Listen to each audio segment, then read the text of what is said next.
And we are live. Welcome, guys, to the 52nd edition of the Boxing Gossip Podcast.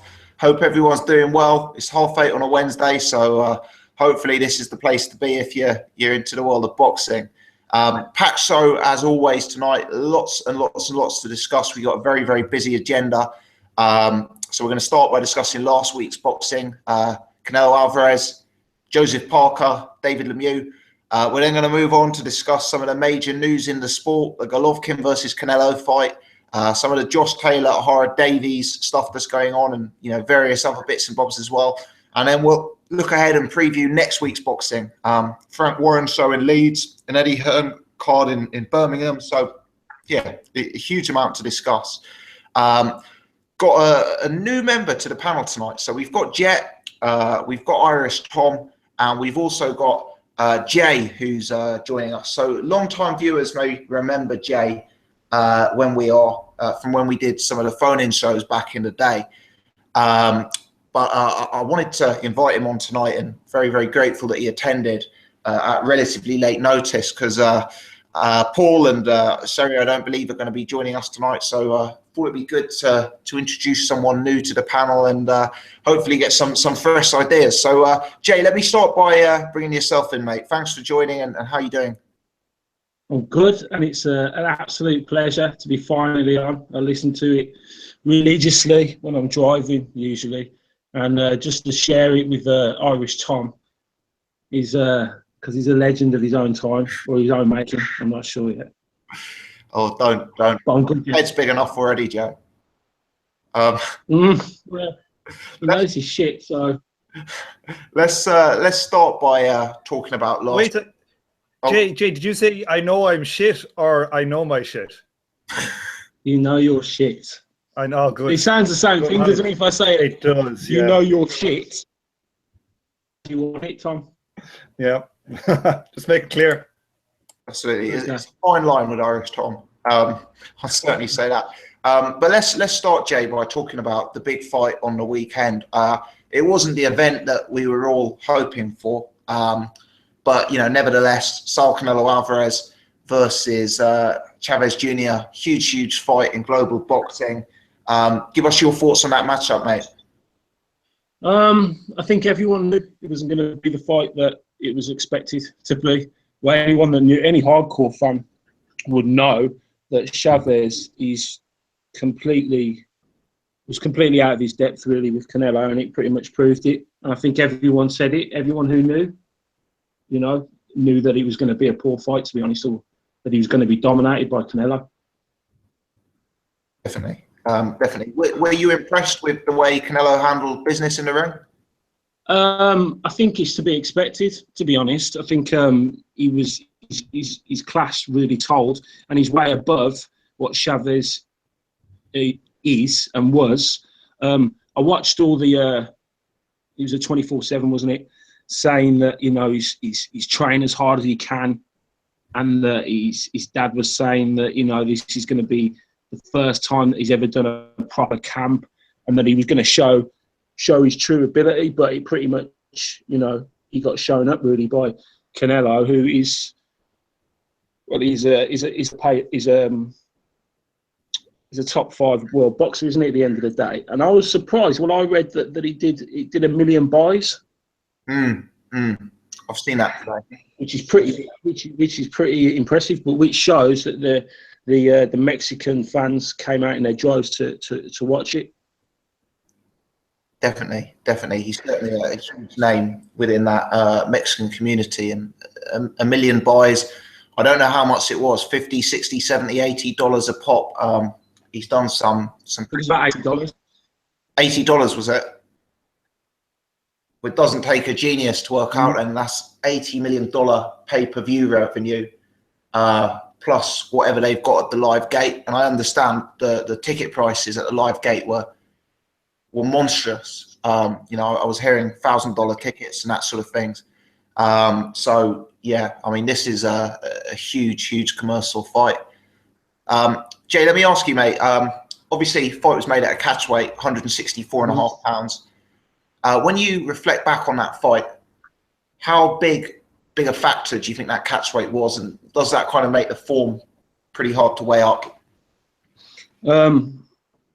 I think with anyone else, it would have been a factor, but I think purely because of Chavez's lack of ability, I really don't think it made a massive difference. I think if Canelo or someone would have dropped that weight with some half decent ability, it might have been a better fight. But I don't think it made a difference at all. To be honest with you, I just don't think Chavez is quality, and they wondered why they were making this fight, and they were purely making this fight. Canelo knew that the pay-per-view sales are going to be massive. I don't think, bar probably Golovkin, who else is going to get those pay-per-view sales with? You know, 100%. So I don't think it was a massive thing, to be honest. Okay. Unfortunately, not a vintage weekend for boxing. The other major fight we've got to talk about, Jay, is the WBO heavyweight title that was contested between Parker and Canelo. Is it actually possible that this was a worse fight out of the two? Well, the only good thing about it was that it was shown at a decent time, so I'd have to wake up in the middle of the night to watch it, so I could sit and watch it at my leisure in the day. But I do wonder whether he could have got a better opponent than he got, Parker. He shared the ring with him in sparring and things like that. The guy looked pretty much out of shape, and you said in your analysis in your video that he was a plodder, and he plodded forward.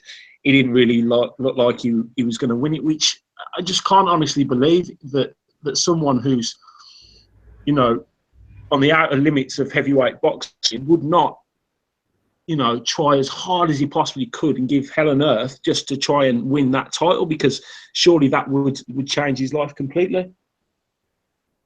Definitely. You know, you'd think that was his one chance. Although, having said that, seeing as he went the distance, he may now get some big fights against up-and-coming prospects, whereas he's kind of used as an opponent. Jay, I mean, what did you think about Parker's performance? Obviously, the guy didn't come to fight; he came to spoil and to hold. But you know, how disappointed were you, if at all, by Parker's performance? And do you think he's showing any signs I just think he knew before going into that fight that he just didn't. To me, he just didn't look like he could be bothered. He knew he was going to win. He kind of felt like, you know, I've got to do it. I've got to do the fight. It's been arranged. Let's just get it out of the way. I think he'd like to have got rid of him early, but he was being frustrated, as you could see, as the fight went on. But I thought his hand speed was good. But I just think it was just from him, effort. You know, I think he knew, he sparred with him, so he obviously knows that he's a class above, and he pretty much, you know, took it as that. But I think he would have liked to have got a knockout aim, but the guy's tough. The guy was tough, to be honest, and I kind of like the way he was playing with him a little bit and egging him on and talking to him. I kind of like that. But you know, for Parker, I think it was just like a boring down the office when he just doesn't want to be there. But he's got to win it. He's got to get it out of the way. But I'm sure if Hughie Fury, he might have, I wouldn't say tried harder, but you know, would have wanted it a lot more than he looked like he did. 100%. I think Parker has got more in his locker than that, and hopefully the big fights will bring it out of him. But no, cheers for that, Jay. Thanks for the input there, mate. I'll go over to the other guys now, but come back to you in just a minute. So yeah, we're up to about 115 people watching live. So to those who've just joined, shout out to Jay who's joining us tonight, who you've just been listening to for the last 10 minutes or so. I'm going to go over to Jet, and Jet's another guy I'm going to give a shout out to because I know he's in the middle of exam periods at uni at the minute, and I didn't actually think he was joining tonight. So yeah, appreciate him taking the time out to chat boxing with us. So, Jet, let's bring you in. How are the exams going, mate? Hello, can you hear me? Hello. Yeah, loud and clear, mate. Yeah, not too bad, not too bad. I had one on Monday, went very well. Had one today, went very well. Got one tomorrow, that's a bit iffy, but yeah, here to chat all things boxing with you guys and take a bit of a break as well. Good stuff, mate. Sounds like a plan. So obviously you heard what we were talking about with Jay there. Yeah. I guess let's start with the Canelo Chavez fight, mate. Not a vintage weekend of boxing, but what was your take on that matchup?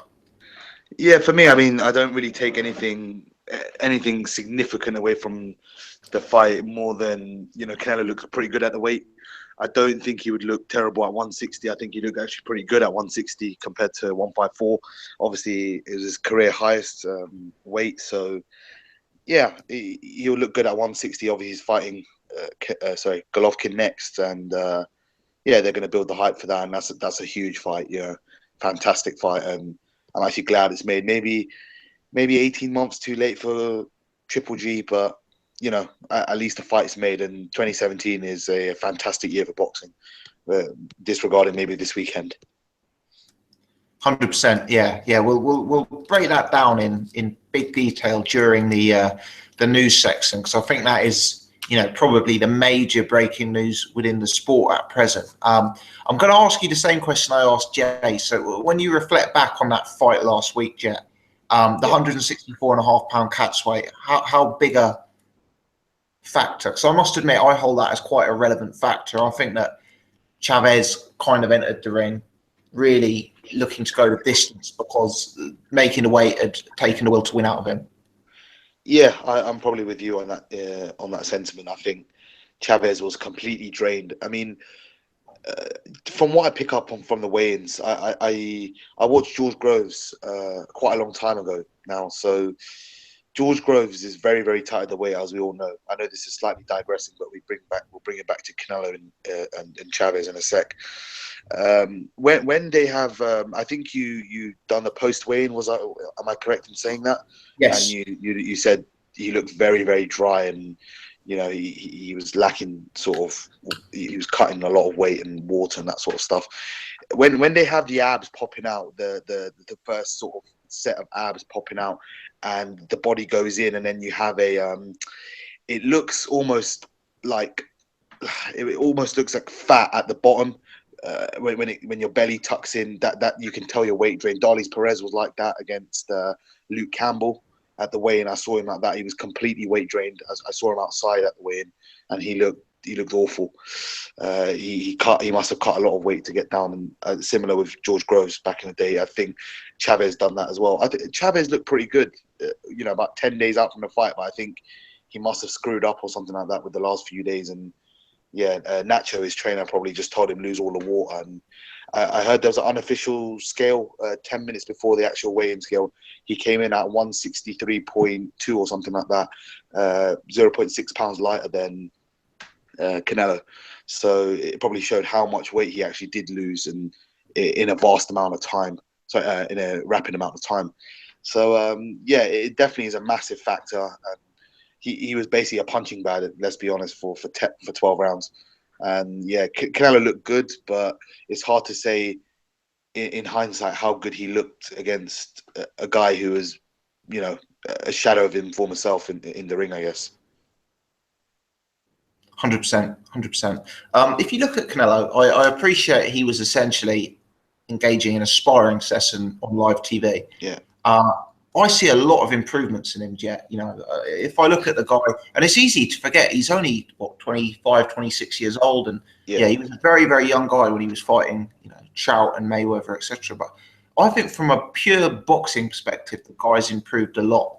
What's your take on that?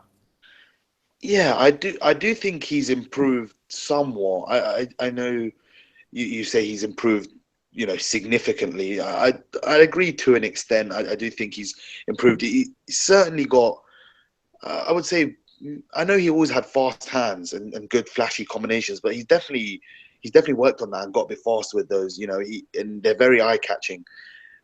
His power's still relatively the same. I know, some people say his power might have got better, I think, of a combination punching. He's similar to kind of Anthony Joshua possibly. You know, he's a big punch in terms of combination punching, but he's not a one punch knockout merchant.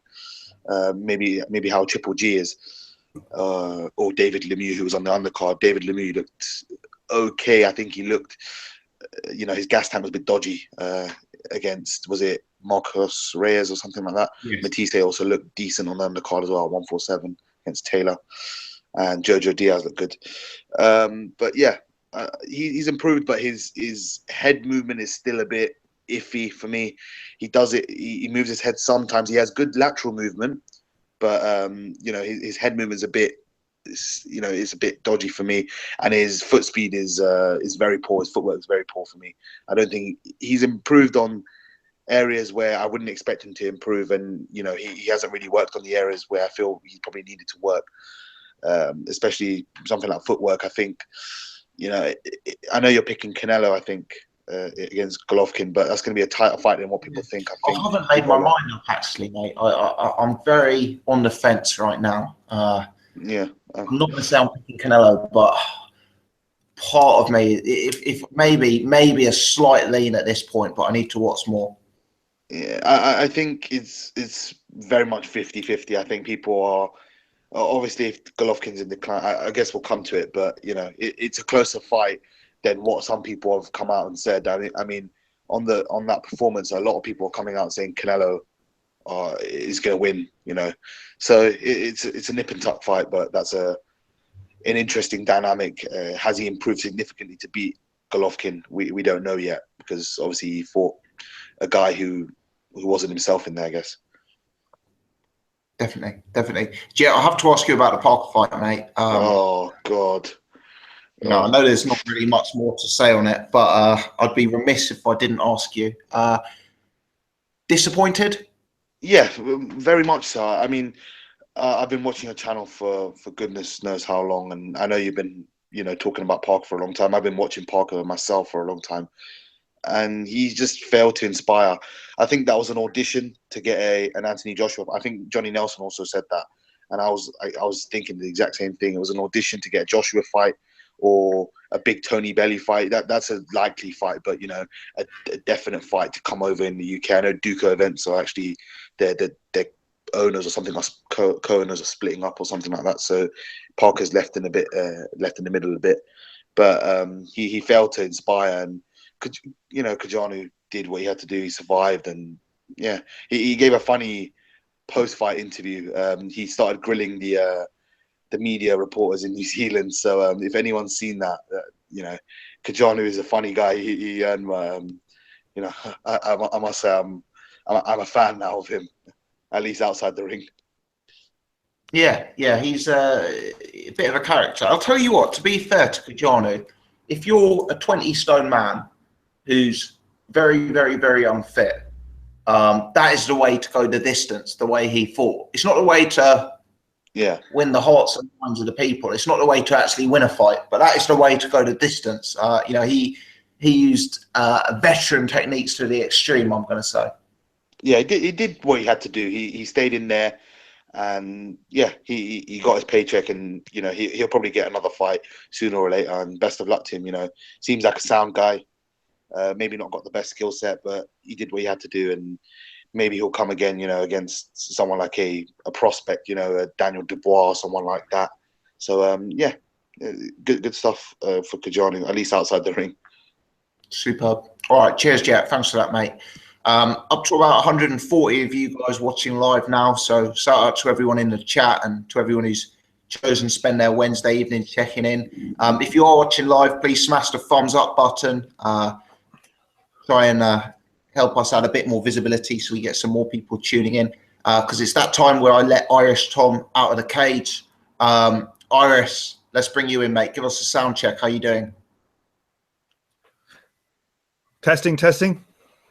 Very good, mate. Very, very good. And I'll tell you what else was testing is watching 12 rounds of Canelo Chavez. Give us your take on it, mate.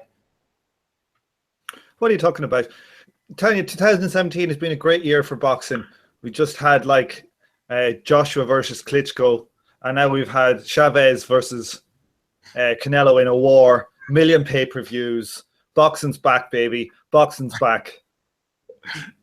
Definitely, definitely. I know you were actually quite excited for this fight, and we did discuss it in our live show on Monday, which you kindly joined on. But yeah, just to recap, very, very disappointing from Chavez Jr. Yeah, like I thought that this would be such a rivalry. I thought it'd be such a Mexican, machismo event that he would just go hell for leather and put it all on the line. And like I thought it would have that kind of rivalry that, I thought Derek Chisora versus Dylan White was going to be the biggest boring hug fest of all time. It turned out to be a war, and Del Boy was able to roll back the years. And I thought that there was a chance that Chavez would do it, or at least he'd go out in a shield. It's hard to know whether he just didn't bother his arse, or whether his chin is just that good that he took an awful beating. It's somewhere probably in the middle. But yeah, just a terrible fight. I've only just finished watching it there. I've made about 6 goes of trying to watch it. And I'd watch it for 3 rounds. And then I realized that I would just be like picking me nose or scratching me hole or something, So like I just barely finished it there, watching it with the sound off. So yeah, just, what can you take from that for Golovkin fight? Very little. Canelo looks good. He's good. He's playing good upper body movement, head movement, fast hands, good combinations. But what will happen when he gets hit by GGG? There's a big difference between getting hit by, like Chavez Jr. has got a bit of power, but I think there's a big difference between getting hit by Golovkin with a great jab than I think. Was it that Chavez Jr. only landed like 70 punches in the entire fight? That's what I was going to say. I mean, Chavez Jr. theoretically has power, but, I could take Anthony Joshua's power if he didn't hit me. And, essentially, that's what happened in this fight. They say he landed 70 punches, but it's very hard to remember anything like that in terms of clean punches of any note, isn't it? Yeah, they were. It was very poor. And, like Golovkin, I think, landed over 200 punches on Danny Jacobs, and like a lot of them were jabs, and he certainly landed with a good few heavy right hands and stuff. So there's a big difference there. Just like talking about, say, and I think Anthony Joshua versus Klitschko is Anthony is AJ's a bit of a kind of an exceptional fighter, isn't that, like, he's so explosive, but he also kind of gasses. Because it's like being a sprinter in a 5,000 meter race. His body type is good and bad. It's got positive and negatives, but like you see the difference it made to, say, his fitness, say, against Klitschko, getting hit with a hard jab. Even by the 5th round, he was on his arse. He was gasping for breath. Versus, say, Dominic Breazeale, and he's not getting hit with a jab, and he was fine after 8 rounds. So, I think with, getting hit by Golovkin jab can make quite a bit of difference. When I was on your call-in show there just for 5 minutes the other evening, and it was like, I was feeling like I wasn't really buzzed for this fight. And to be honest with you, I feel a little bit still like that. I'll probably take a while to get it up, but, that fight, the Chavez fight, like sucked the life out of things. Like, fucking hell, Canelo seems to have learned everything from fucking Floyd, doesn't he? All these fighters at the moment, what's really good at the moment is all these fights are getting made because there's a slot out there for the pound king. All these boys, like Anthony Joshua is currently far in the lead at the moment, but like there's all these other fights getting made because people are trying to make their name and become the new Floyd. And I hope we don't get stuck with Canelo and his diva bullshit. Because if he wins this fight, oh man, what'll fucking happen? He'll start fighting fucking flyweights. Yeah, I mean, Canelo, if he wins this fight, you'd have to say is very much at the top of the sport, Tom. And I know when we spoke on Monday, you said that your inclination, if a gun was put to your head, would be maybe to side with Canelo over Triple G at this point. Is that still your gut instinct, mate? It is my gut instinct, and I'm not. let's be fair to Canelo. You know, he's only 26. He's got a hell of a resume for a 26-year-old. I'd say he's definitely got the best resume for a 26-year-old in the world boxing. Yes. I don't think that's even close to anybody being comparable to have his resume at 26. So we do have to give him some props, but a lot of props, you know. And he's taken on GGG basically at his second fight, pretty much at middleweight. I know that was a super middleweight fight at the weekend, but really it was a middleweight fight. And all his other 155s are technically middleweight, but really they're light middleweight.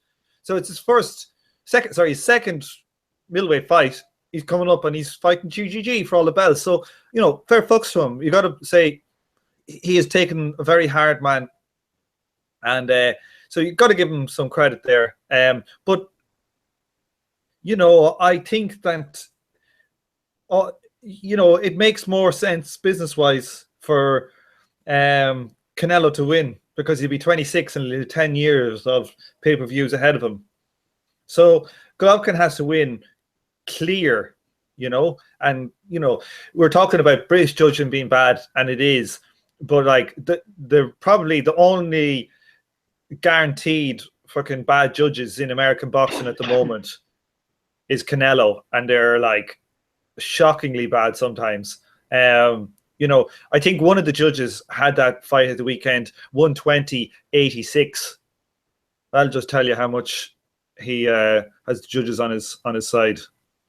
Indeed. I don't think he needed any tough decisions this week. Tom, let's ask you. Sorry, go ahead, mate. I was just going to say that meant they gave him 3 knockdowns in each round. I presume you're kidding, right? No. Wasn't it 120, like 108? Or 120? Yeah, no, 120-86. One of the judges gave it to him. You're talking breeze, mate. 120-86. No, I don't. Maybe 120-106, not 120-86. You're going to have to turn on your sarcasm detectors, gossip. I misheard you. I thought you said 106, which I thought was possibly plausible. But yeah, you're pulling my leg. So sorry to add to your depression, Tom, but I am going to ask you about the Parker fight.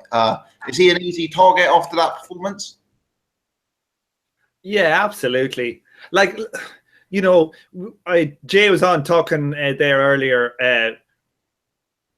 about giving your man, you know,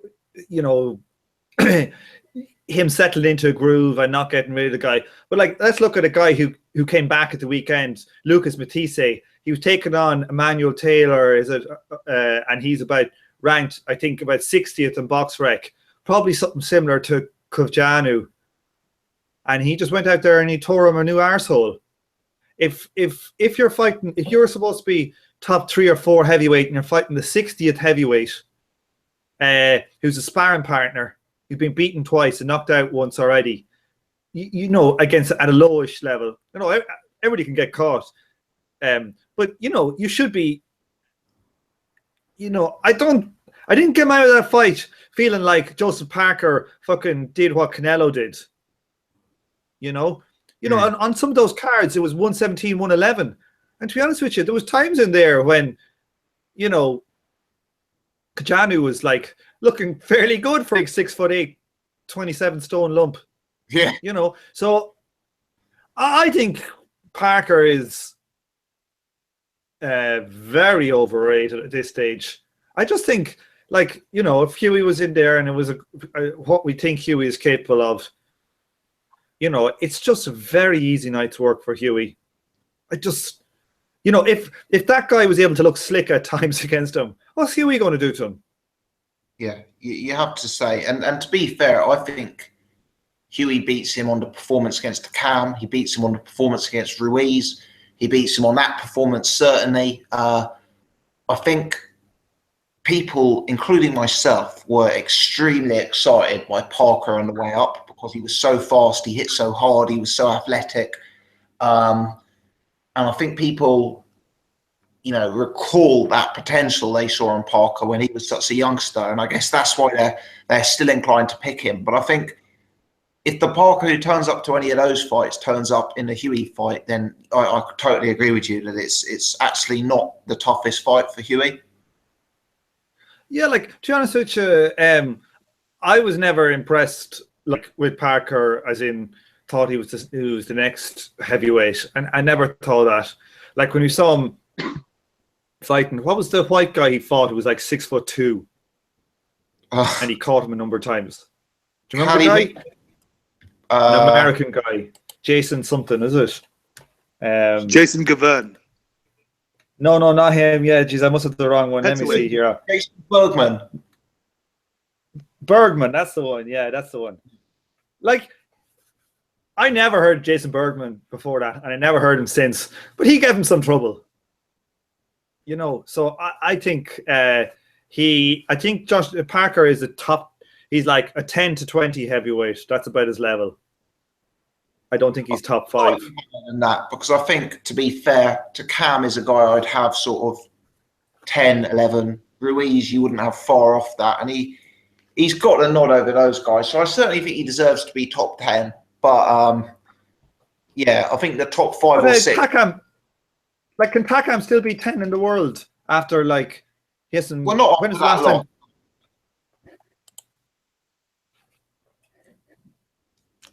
Not after that loss, but I think prior to that, Takam had exhibited some fairly decent form. But yeah, no, I mean, I agree. I think I agree with you in principle, Tom. I'm just debating over the detail. But yeah, I guess the more interesting stuff is maybe looking ahead to the news and next week's boxing, because perhaps it was a week to forget, Tom. It is. Do you know what's another thing we should forget is the Boxrec top 10 rankings. Here's number 7 through 10. 7, Okay. 7 Joseph Parker. 8 Charles Martin. Oof. 9 Christian Hammer. Oof. 10 Guillermo Jones. Who? Guillermo Jones. Yeah. How old is Guillermo Jones? I don't know. He's got 45 or 6 fights. Oh, he was a big champion at cruiserweight, mate. But he's 45 and he's in the top 10 in the heavyweights. 45. See, this is one of the weird things. They'll have rated him quite highly, because he beat Denis Lebedev, he beat Farah Aslan. But I mean, the guys he's beaten at heavyweight are 17-5 Daniel Cota and 16-10 Garrett Wilson. Majority decision. Yeah, majority decision. He lost it. So yeah, I don't know where his big fight's coming from at 45, but you know, having said that, he's probably the same age as Salen Briggs and Fraser Quendo, who are squaring off for a version of the world title in June. So you never know, hey? That's true. Well, Joseph Parker, anyway, he needs to lose about 10 pounds, I think. He looks fleshy around the midriff. And yeah, like, I don't know how much he's learned. He doesn't show progress, you know, and he's not that slick. So your athletic capability will bring you so far. Like, and he doesn't have someone like Anthony Joshua has got extreme athletic ability. He truly has, you know, he's a specimen. Yeah. You know, Joseph Parker is not that extreme athleticism. You know, real, you know, 10 out of 10 Usain Bolt athleticism can get you quite far in boxing. But like, he's got insane hand speed, but I agree in terms of like power and that sort of stuff, he isn't the level of Joshua. Yeah, no, like if you look at, you know, sorry. Do you think he's still learning on the job? Do you think he's still learning on the job though, Joseph Parker? No, I think he's reached his level. He hasn't improved at all, has he? The same mistakes that have been there are coming up again and again and again. Because he's got a good jab. That triple jab he was pulling out. That's quick. That is. I think he's got a really good jab. I think he looked a bit fleshy as well. I don't know whether that's a training thing or whether that's something that he's thinking about going that way because he's felt through fights that not being as muscle bound like Joshua. Maybe he wants to be a bit more fleshy. Do you know what? It's funny. I looked at his weights for every fight he's had in the pros, and it's gradually gone up. You know, when he was going pro, turning pro, he was weighing in the 220s. Last year or so, he's been weighing in the 230s. Now, the last few fights, he's come in mid 240s. So it's going up and up and get up. And he is only 25 years old, I think, or maybe even younger than that. So, you know, he is a guy who's obviously grown into his frame, but I don't think it suits him. Parker's at his best when he moves and jabs and uses his speed. And I don't think carrying that extra weight is, you know, is ideal for that style, to be honest. Cool. Yeah, I mean, I agree. I don't know whether it's I don't know whether it maybe it was because of the change of opponent and he didn't take it as seriously, or whether there's things maybe going on in the background that we just don't know about. Some way, maybe the promotional thing that's happening there. Because I watched the interview with Frank Warren today, and he was slating Duco, saying that they're amateurs and they're cowboys, they don't know what they're doing, and then with Jet saying they were splitting up as a partnership or whatever. But maybe there's something going on behind the scenes that we just don't know about. Yeah. Well, look, Jay, even if even if they're fucking threatening to kill his family and drown his cat, he should still be able to beat Kajanu and knock him out. Yeah, I think I do agree, and I think everyone expected it, but he just didn't look interested. I think that was the thing. I think whether he was disappointed that he wasn't going to be, you know, the audience weren't going to be too happy about who he was fighting, and the experts and are going to say that he's going to walk over him, and to me he just didn't look interested. He just thought it was just, you know, it's not like he was trying and he was getting severely well, he wasn't looking as good as he should be. He just looked like he didn't have 100% there, and it was just like he was just going through the motions. Yeah, I think the corner's got to shoulder some of the blame, because every time he went back to the corner, they were just telling him, box, you know, don't take risks. You know, they were very much exacerbating the problem. Whereas I saw Kajanu as so little risk. I'd have liked to have seen him, you know, try and go through the gears a bit more, definitely. Do you know something interesting? So that pay-per-view, because Parker Kajanu was a pay-per-view. I mean, we think we have it bad here in the UK. It was $2 for that pay-per-view. And if the rumoured pay-per-view buys are to be believed, and as I say, rumoured, I don't have this confirmed, but it did 14,000 pay-per-view buys. How many did ITV do? Did Chris Eubank do? Well, it's never been confirmed, but the rumours have always been somewhere between 60 and 100,000. I don't think it was that much. Yeah, I mean, it's even more negative than that. But, you know, at 14,000 pay-per-view buys, you've got to say, wouldn't it have been better for Parker's profile if he just fought free to air and, you know, got some more viewers and that sort of thing? Because it's madness doing a pay-per-view when there's that little interest, surely. Well, that might be a thing, you see, because he's not happy with the promoters. It's like when you go, you're in a job that you think you're above, basically, and that's the impression I get, that he just thinks, you know, what am I doing? Why am I fighting this person? You know, and he's not got trust in his promoters, because he was pretty quick to say straight afterwards he's off, and he probably won't fight in New Zealand again. Well, lads, on a slightly different note, I thought you'd like to know this, that when Callie Meehan fought Joseph Parker, here's a list of the belts that were on the line this time. You ready for this? Go for it.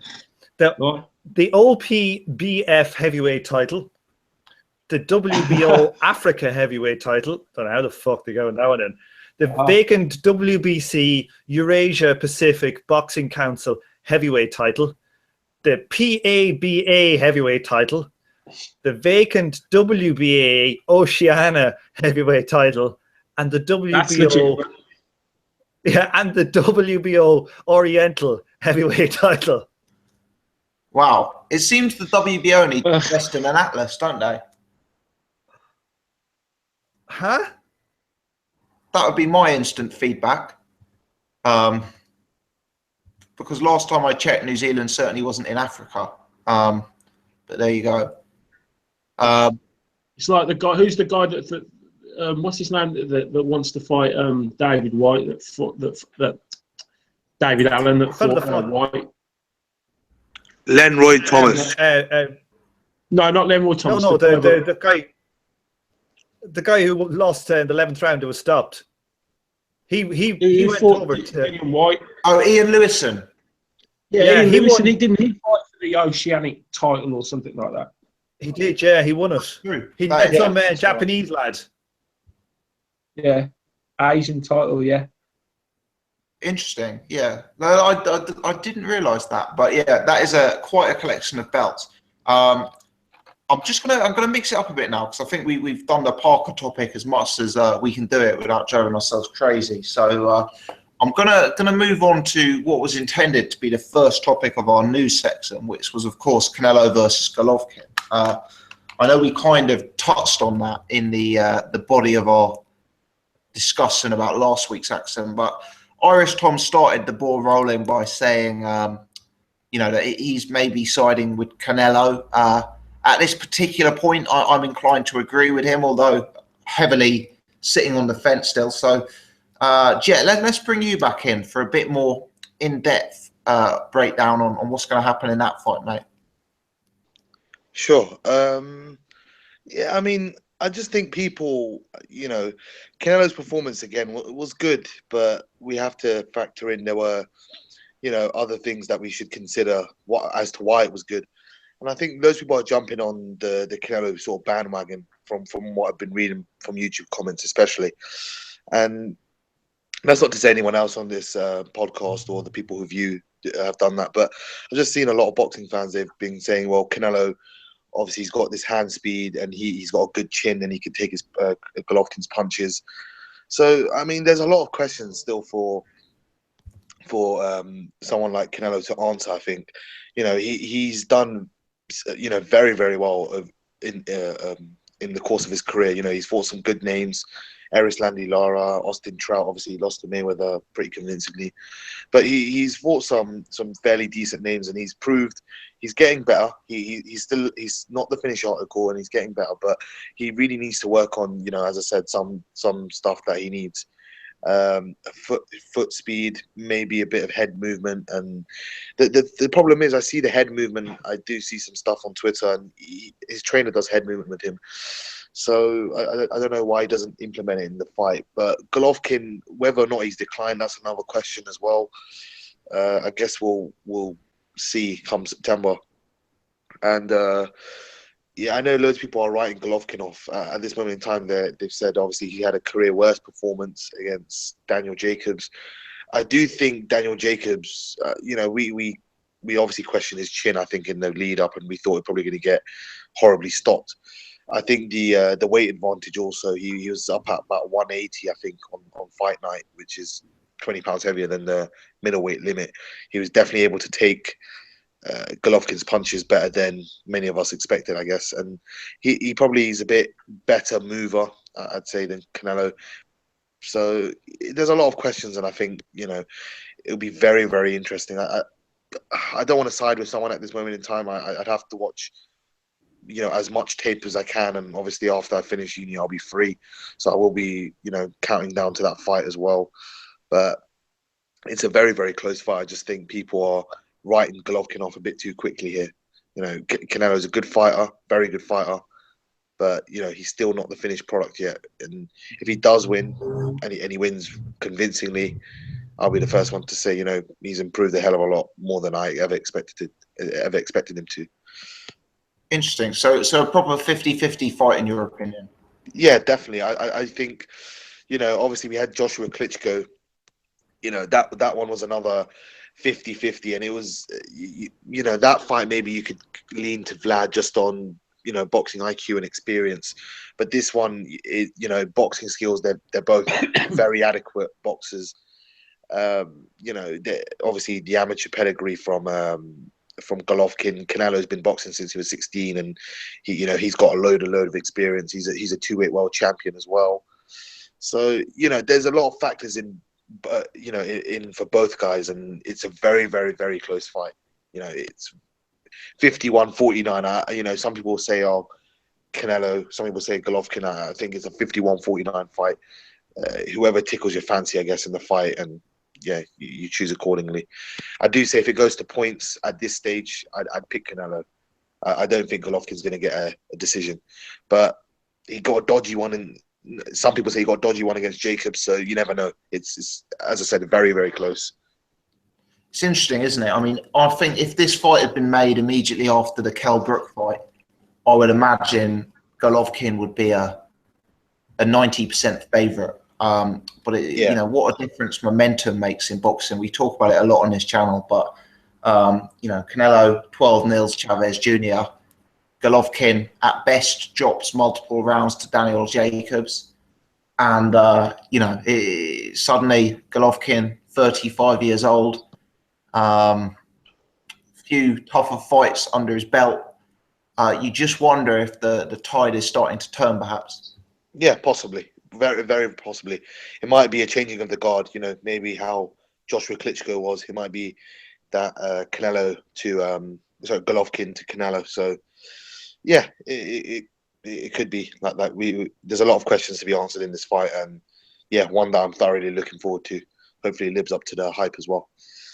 It's a great fight, and we'll bring in Jay in just a second. But before we do, I'll say, you know, some genuine advantages Canelo has in this for me. You know, Canelo, youth, momentum, potentially, you know, potentially some of his size when it comes to fight night as well. Golovkin, for me, will have an advantage in terms of power, but more importantly, he has an advantage in terms of jab and movement. You know, Canelo, still a bit flat-footed, still potentially vulnerable to someone who's like a lateral mover. And whilst Golovkin, we don't typically associate with the most, you know, regular back foot lateral movement. He's not like a dancer. His footwork is supreme.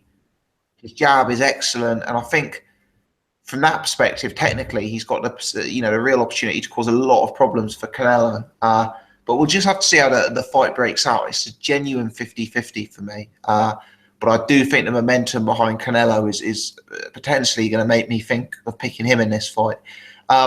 Jay, let's bring you in, mate. Not a single member of the panel so far has come out and stuck their colours to the Golovkin mast. Will you be the first? Give us your perspective. I don't know. Am I the only one that actually thinks that Canelo's been pretty well matched over the years? I mean, before the fight on Saturday, he fought Liam Smith, Amir Khan before that, Cotto. Yeah, that's obviously a good win. Lara was a good win, and Gulo after Mayweather. I think after the Mayweather defeat, they kind of stood a step back and thought, right, we need to plan this, and they've planned it out really well. I think he's been really well matched. Like you said, I think he moves in straight lines. I would personally. So I think Golovkin. Now the question is whether Golovkin is in decline, as everyone says. I personally don't think he is. I think Jacobs is a good mover. He's got good hands, and he'd be a tough job for anyone, really, to be honest. So I don't think he's in decline, but because of the knockout streak, because of the hype that we get from him, when he doesn't knock someone out, that's it. All of a sudden, he's finished. If anyone believes that, well, I think you're mad, because I think Canelo is pretty much tailor-made, really, for Golovkin. Golovkin will want someone that's going to walk in straight lines and come to him, and that he can have a good punch up with it, to be honest with you. Do you think that Golovkin will be able to stop Canelo, or do you think that this is a fight that could go to the cards? And if so, do you think there's the potential for a dodgy decision here, given the judging history associated with Canelo? Golovkin can knock anyone out. I think he's proved that. I don't know anyone can deny that. I think he can knock anyone out. I think that, yeah, the judges are going to be a major factor when it comes to a decision, because, excuse the pun, but he's the golden boy, isn't he? And they'll do everything they can possibly can in their power to keep that winning streak going, because he's a golden ticket. They're obviously weighted for Golovkin. They think he's on the downturn, so that's why they're taking the fight. But it was said that this fight was planned before he'd fought Chavez Jr. in the mix, and a date was set. Probably hence why Billy Joe Saunders has not got his fight with them. So whatever they were telling Billy Joe Saunders was a load of rubbish. So yeah, they'll try and keep it going, and they obviously think, right, now's the time. I think the same Klitschko. They took the Klitschko fight because they thought, right, yeah, he's finished here. So now's the time to get that big fight. And really, for Canelo, if you're looking around, who is the big fight? Who else is there? Can you tell me anyone else after Chavez Jr. Obviously because of the Mexican connection? Bar Golovkin, who else is out there for him to make the big money or the bigger money than he's actually making? No, I think realistically, Jay, you're spot on. If Golovkin, I mean, there isn't the huge names at 154, and there actually aren't the crazily big names at 168 either. Apart from Golovkin, the biggest fight out there, and it's a fight that some people want to see. I know Dwyer wants to see it. I personally don't, but it's the Cotto rematch, I guess. But yeah, realistically, you're right. There isn't too many avenues for those mega fights right now, is there? No, and I think Cotto, there's a certain bit of romanticism around Cotto. Everyone likes watching Cotto. I think, deep inside them, everyone's a Cotto fan because we love to watch him fight. But Cotto is not what he was. Simple as that, really. And yeah, I'd watch it again. I mean, I like watching Canelo, and I'll always try and catch those fights. But I just think that Amir Khan was an easy touch for him. He knew that. Liam Smith was an easy touch, and Chavez was an easy touch. And now he's got to step up to Golovkin. They're hoping Golovkin's going to be an easy touch. I'm not so sure. I don't think he's finished at all. And I think this is a fight that Golovkin really wants between his teeth. He's really going to take it to him. Is this a legacy-defining fight for Golovkin? If he were to lose this fight to Canelo, there's been a fair few questions about Golovkin's opposition over the years. If he were to lose this fight at this stage, would that make people question how good was Golovkin ever? Well, there's always the question, isn't there, with Golovkin about, people avoiding him, people ducking him. But as he said, that division is not great. It's not a massively stacked division with pure quality. He needs a fight like this for his legacy. But again, it's the same thing when he fights. If he fights Canelo, he beats him. Where does he go then? Where's the big fight for him then? The bigger fights is if he has to step in divisions, which he clearly doesn't want to do, and he's never wanted to. So yeah, you need everyone. Who wouldn't want Canelo on the record? That's why Amir Khan took that fight, because it was Canelo. And Canelo, what that would have bought.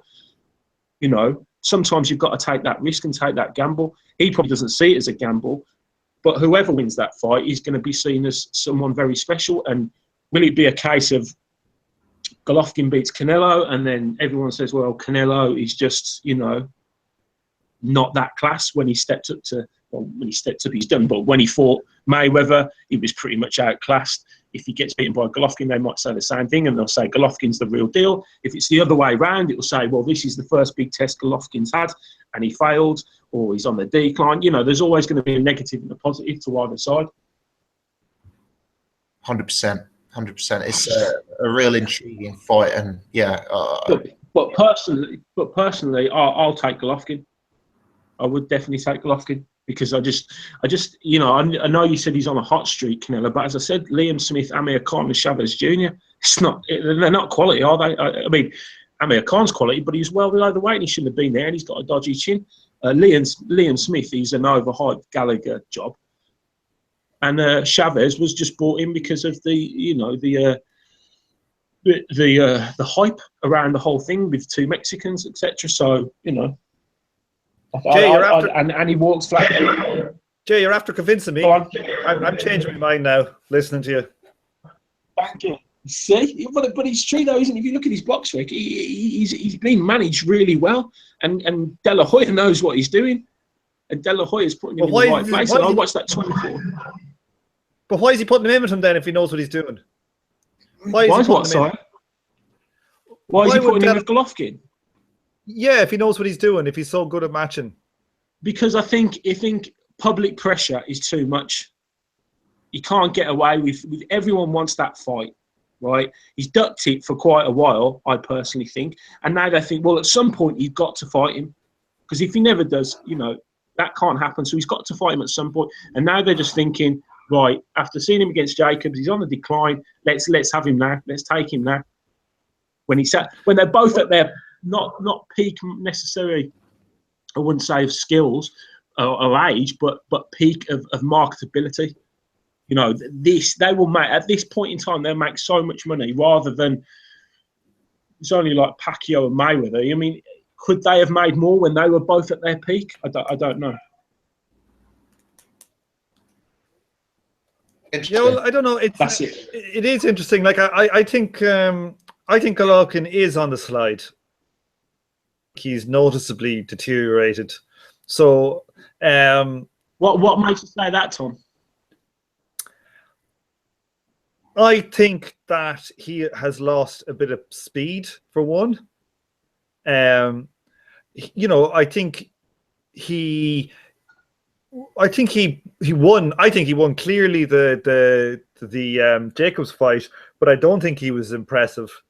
I don't think. I understand that Jacobs was going to pose some problems because he's tall, he's got power, and he's got boxing ability. But I still think that the Golovkin of a couple of years ago would have finished him in the 5th round or the 4th round, whenever it was. And he stopped going to. He didn't go to the body against him at all. I don't know if that's particularly because of his style. I think he looked gassed in the last round or two. I just think he's on the slide. I think he's 35. He should be on the slide at 35. Yeah, he's not Floyd Mayweather. Floyd Mayweather was probably on the slide at 35. When did Mayweather fight Cotto? I'm not sure. That's 2009 or something. 2008, 2009. I'm not sure. After that, it was well after Manny Pacquiao fight, wasn't it? I'm not sure. Cotto, it was 2012. Yeah. Pretty Boy was in 2012 at 35. He struggled with Cotto, and then he struggled with Maidana a couple of years later. You know what I mean? Didn't look great against. He won against Manny, but they both looked like shit. So it's not like Floyd didn't slip with age. He did, I think. So, it's one of those fights where I think the politics plays a lot. Look, if Golovkin wins that fight 7-4 or something like that, who here doesn't think that it's going to be a draw? Well, I don't think it'll be a draw. Because are they going to really side for Golovkin over Canelo? Really, if it's close, I don't think so. Absolutely. Yeah, no, but I mean, like, if Golovkin wins 8-4, right, it'll be a draw on the scorecards. Yeah. You know what I mean? Yeah. So, I think Golovkin has to win it dominantly, and I think Canelo has got that style where he can do, flashy hands bits. Like, look at what Kell did against him now. I know Kell got his face smashed in, but Canelo was a bigger guy. But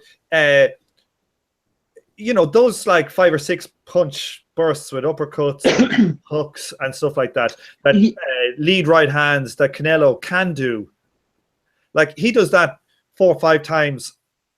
In a fight, he can probably get his hands on 4 or 5 rounds. I just think it's not really, but it's a kind of a similar stylistic matchup between at a much lower level. I think certainly from for Sugar for Ray Robinson or Ray Leonard.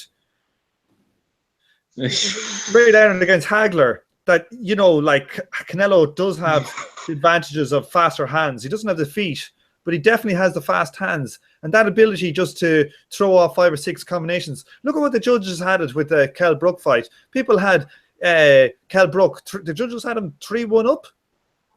Yeah. You know, even though he got outpointed, got battered, and got his eye broken and nearly knocked down. You know, so could be one of them. I just think there's a Golovkin could be moving, using his feet, trying to pick a jab, trying to be a technician.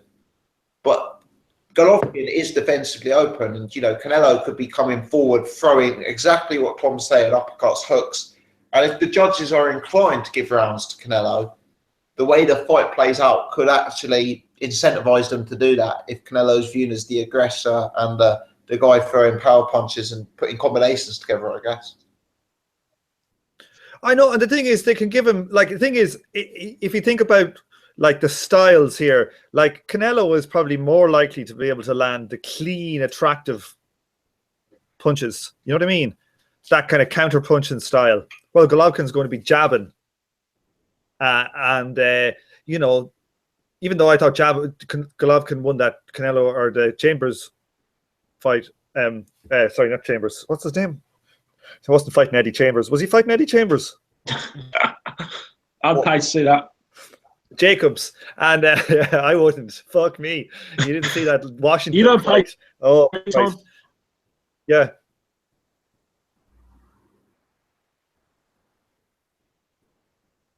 Sorry, guys. It seems to have. I don't know It's gone silent. Yeah, I think there was just a sound cut out for a second there. Cole, who's got? Has anyone got anything more to say on Golovkin versus Canelo before we move it on to the next topic? Speak now or forever hold your peace. What do people think of the WWE shit? In what sense? Did they like it? Like, you know, the introducing GGG and having the music on and all that bullshit. I quite like it. I think I don't see any reason to dislike that. It's just building the fight, something. it's a sign of the times, that is. That's just the way it is nowadays. I think you just got to put up with that, you know. I think it's fucking brilliant. Like, can you imagine, like, if WWE did what boxing did, you know, and you had 2 WWE wrestlers getting into the ring and they had the microphone beforehand and they said, "Oh, yeah, no, you know, I'll do my talking in the ring." And the boys got in and they wrestled. Imagine how many people would fucking go to WWF. Fucking nobody. Yeah, because all they have is a fucking... I'd love to see Golovkin smack him over the head with a microphone. I'd love to see Golovkin smack him over the head with a microphone and then hit him with a chair. Fucking brilliant. Absolutely. And then try and shag his wife. The steel chair is always on hand, definitely. Guys, I'm moving on. Imagine it. No, here, I'm not finished this WWF shit. Imagine it literally how few people would fucking go to WWE if the lads fucking did what boxers did. So all these boxers out there, if they're listening, fucking I tell you, the one man in English boxing who's really fucking trying it is Ohara Davies, and he's not a guy who comes natural to him. And I'd say fucking I praise him to the fucking hill for it. All these other guys, they gotta fucking up their game, quit fucking being nice guys. And a lot of boxers are assholes anyway. Like, why not just be a fucking full-on asshole like Chris Eubank and make your fucking millions and wreck all our fucking heads and give us some fucking beef and Twitter shit, because it'd be a great crack. I'll mute myself now before gossip does. Very neat segue there from Irish Tom to the topic that I was actually going to bring up just next, which is Josh Taylor versus Davies. Oh, sorry. And I've actually got a fairly strong opinion on this one, actually. Ahora Davies v. Josh Taylor. So both sides have been talking this fight up. Both sides have been making out that this is a realistic fight to happen this year. Eddie Hearn's put an offer to Josh Taylor, which was rejected. Hearn has then supposedly put out another offer, and Hearn and Ahora Davies have taken to Twitter and also mentioned on the IFL that Josh Taylor hasn't accepted that offer. Sensationally, Shane McGuigan then took to Twitter and said something to the effect of, "Oh, Eddie Hearn talking up offers via social media that don't materialise." So Eddie Hearn replies to Shane McGuigan on Twitter for all to see with the email from Eddie Hearn to the McGuigans offering £70,000 for Josh Taylor to fight Ohara Davies. Now, I don't know how much Josh Taylor's earned in the past. If he's earned £70,000 for a fight, I'd be amazed. If he's earned half of that, I'd be totally and utterly surprised, to be frank. £70,000, I know boxing's a sport where a lot of money changes hands at the top of the sport, but £70,000 is not bad for a guy who's 9-0 and for a guy who's been operating at Commonwealth title sort of level. Now, I thought it was quite embarrassing from Shane McGuigan. He was alluding to the fact that Eddie Hearn hadn't offered that sort of money. Eddie Hearn sent the email out on Twitter, and then Shane McGuigan replied, "Oh, I haven't been talking to my brother about it, so I must have missed this." Well, if he hadn't been talking to his brother about the prospective offers, he shouldn't have taken to Twitter and said Eddie Hearn hadn't made one of the offers. I thought he came out of it looking a bit stupid. He still discounted the £70,000 offer as nowhere near enough for Ahora Davies versus Josh Taylor. And to be fair to Eddie Hearn, and I know people think I'm kissing Eddie Hearn's arse here, but to be fair to Eddie Hearn said, well, the McGuigans, you're promoters as well. You've got Cyclone Promotions. We want the fight. You want the fight. If 70,000 isn't enough, you make us an offer. We'll fight on your show. So I don't like this from the McGuigans. They've talked up the fight. They've suggested that Hearn hasn't made an offer, that he has made an offer. When they're confronted with this, they say, oh, sorry, we haven't talked to each other. And Eddie Hearn's actually right. Let's see if they come out and do make an offer. Now, I'm not suggesting Josh Taylor's scared of Ahora Davies, but what I am suggesting is they're not ready to take this fight right now. And Ahora Davies is very much ready to take this fight right now. You know, he's making the waves. Jet, let's bring you in here. What's your take on this scenario? Yeah, it's a weird one. It's very weird. I find myself in two minds. I mean, I saw the tweets and I was very much, yeah, it was very confusing. I mean, Shane McGuigan's come out of this, you know, looking, as you said, pretty poorly. He was talking up the fight, and yeah, I mean, he's done what Peter Fury's done for Huey in the past, talking up fighters. He's obviously been talking up Huey Fury, and McGuigan's been talking up Josh Taylor, and yeah, he's kind of failed to, you know, well, his promotional team have failed to deliver for Josh Taylor. I do think Taylor has a good he has a good resume for a 9-0 prospect at that weight class. You know, he's obviously fought Dave Ryan quite early on in his career, and he won quite convincingly. He's fought some other notable names in the division, you know, in and around the sort of domestic scene. You know, Jubei, those sort of guys that are there or thereabouts. But yeah, maybe his team isn't ready for him to take it. Maybe they're just holding out for more money. Maybe they're you know, looking for a British title or European title or something on the lines of that. So it's all fun and games, I guess, between the two, and you know, all this WWE style nonsense going on Twitter. I know Shane McGuigan actually said he said always airing your business out on Twitter to Eddie Hearn, which I thought was a bit silly to say, because you know, the public I guess pay the wages for the fighters, and they pay for the tickets and whatnot. So maybe the public have a right to know, and he's making it common knowledge that, you know, the McGuigans have messed about a bit. So yeah, you know, it is what it is. For me personally, I just want to see the fight. Doesn't matter what happens. If they're fighting for world titles, they're fighting for world titles. They're not, and they're fighting a final eliminator, fine. European, British, and Commonwealth, that's fine as well. These guys are exceptional talents in their own weight class.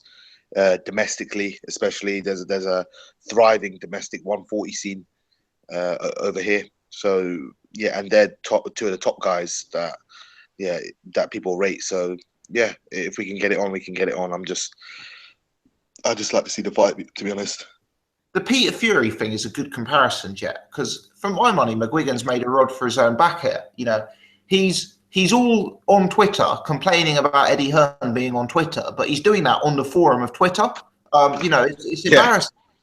Yeah, I mean, sorry, out the fight. You know, nobody would be expecting this fight this early if they weren't calling it out.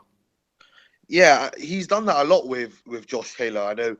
I'm not sure if you guys saw the David Hay video. He posted a video about the Josh Taylor Ohara Davies. He said they should wait until there's a world title on the line or a unification on the line if they get that far.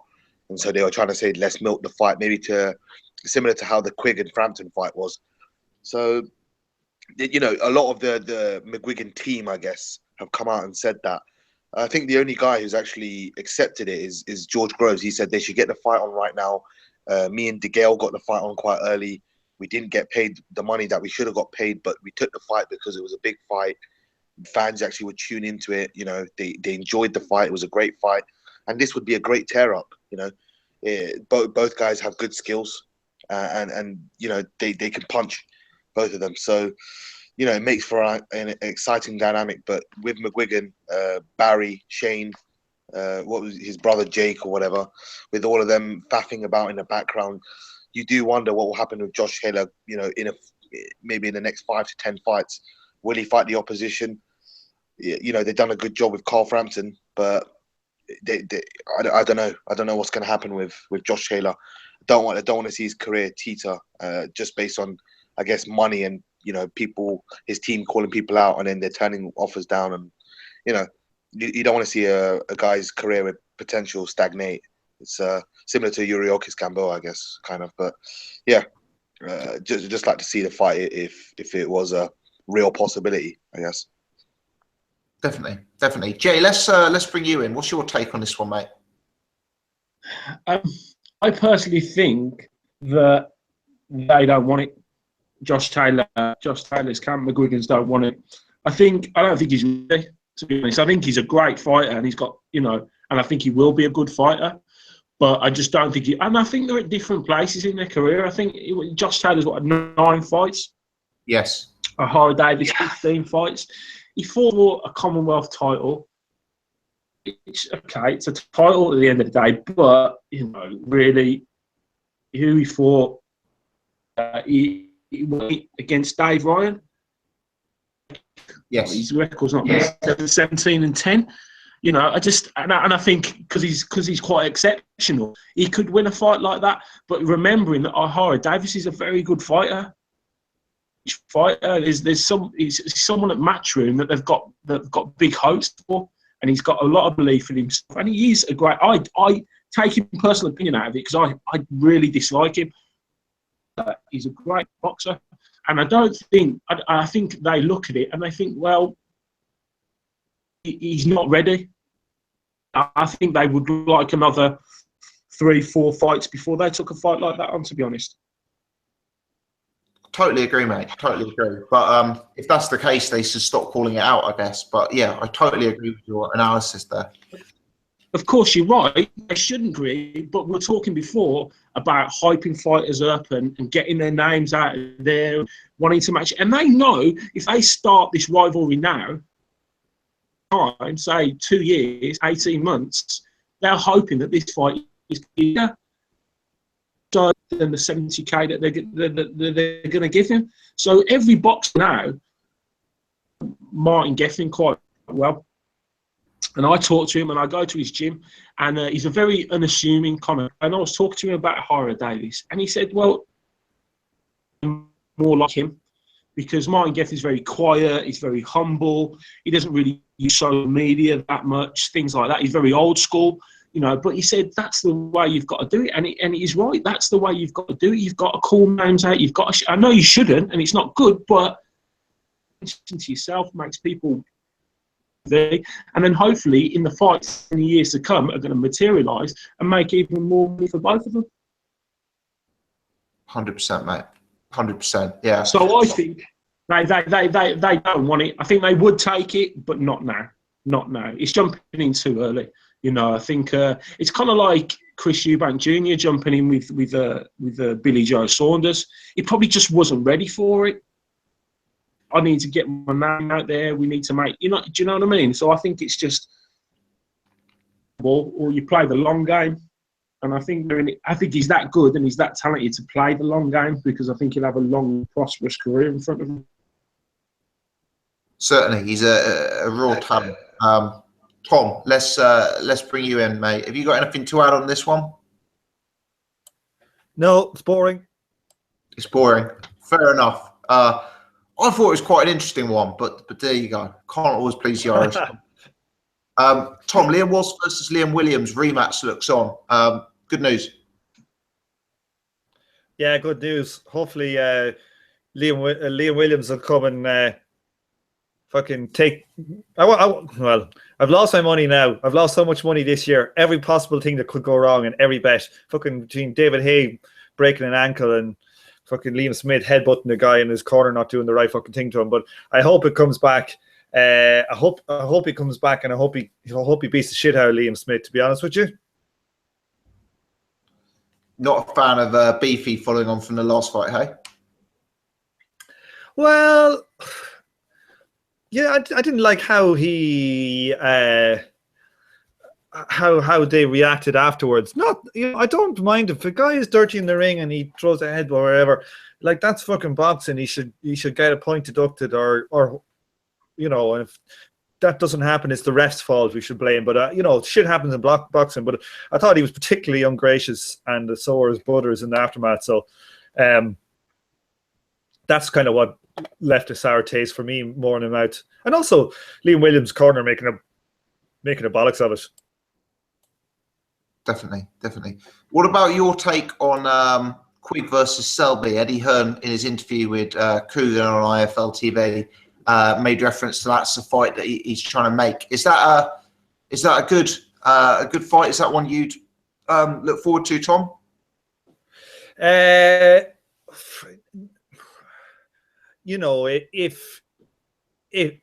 Selby is able to make that weight and not be dead at the weight, which I think he is, it's an easy fight for him.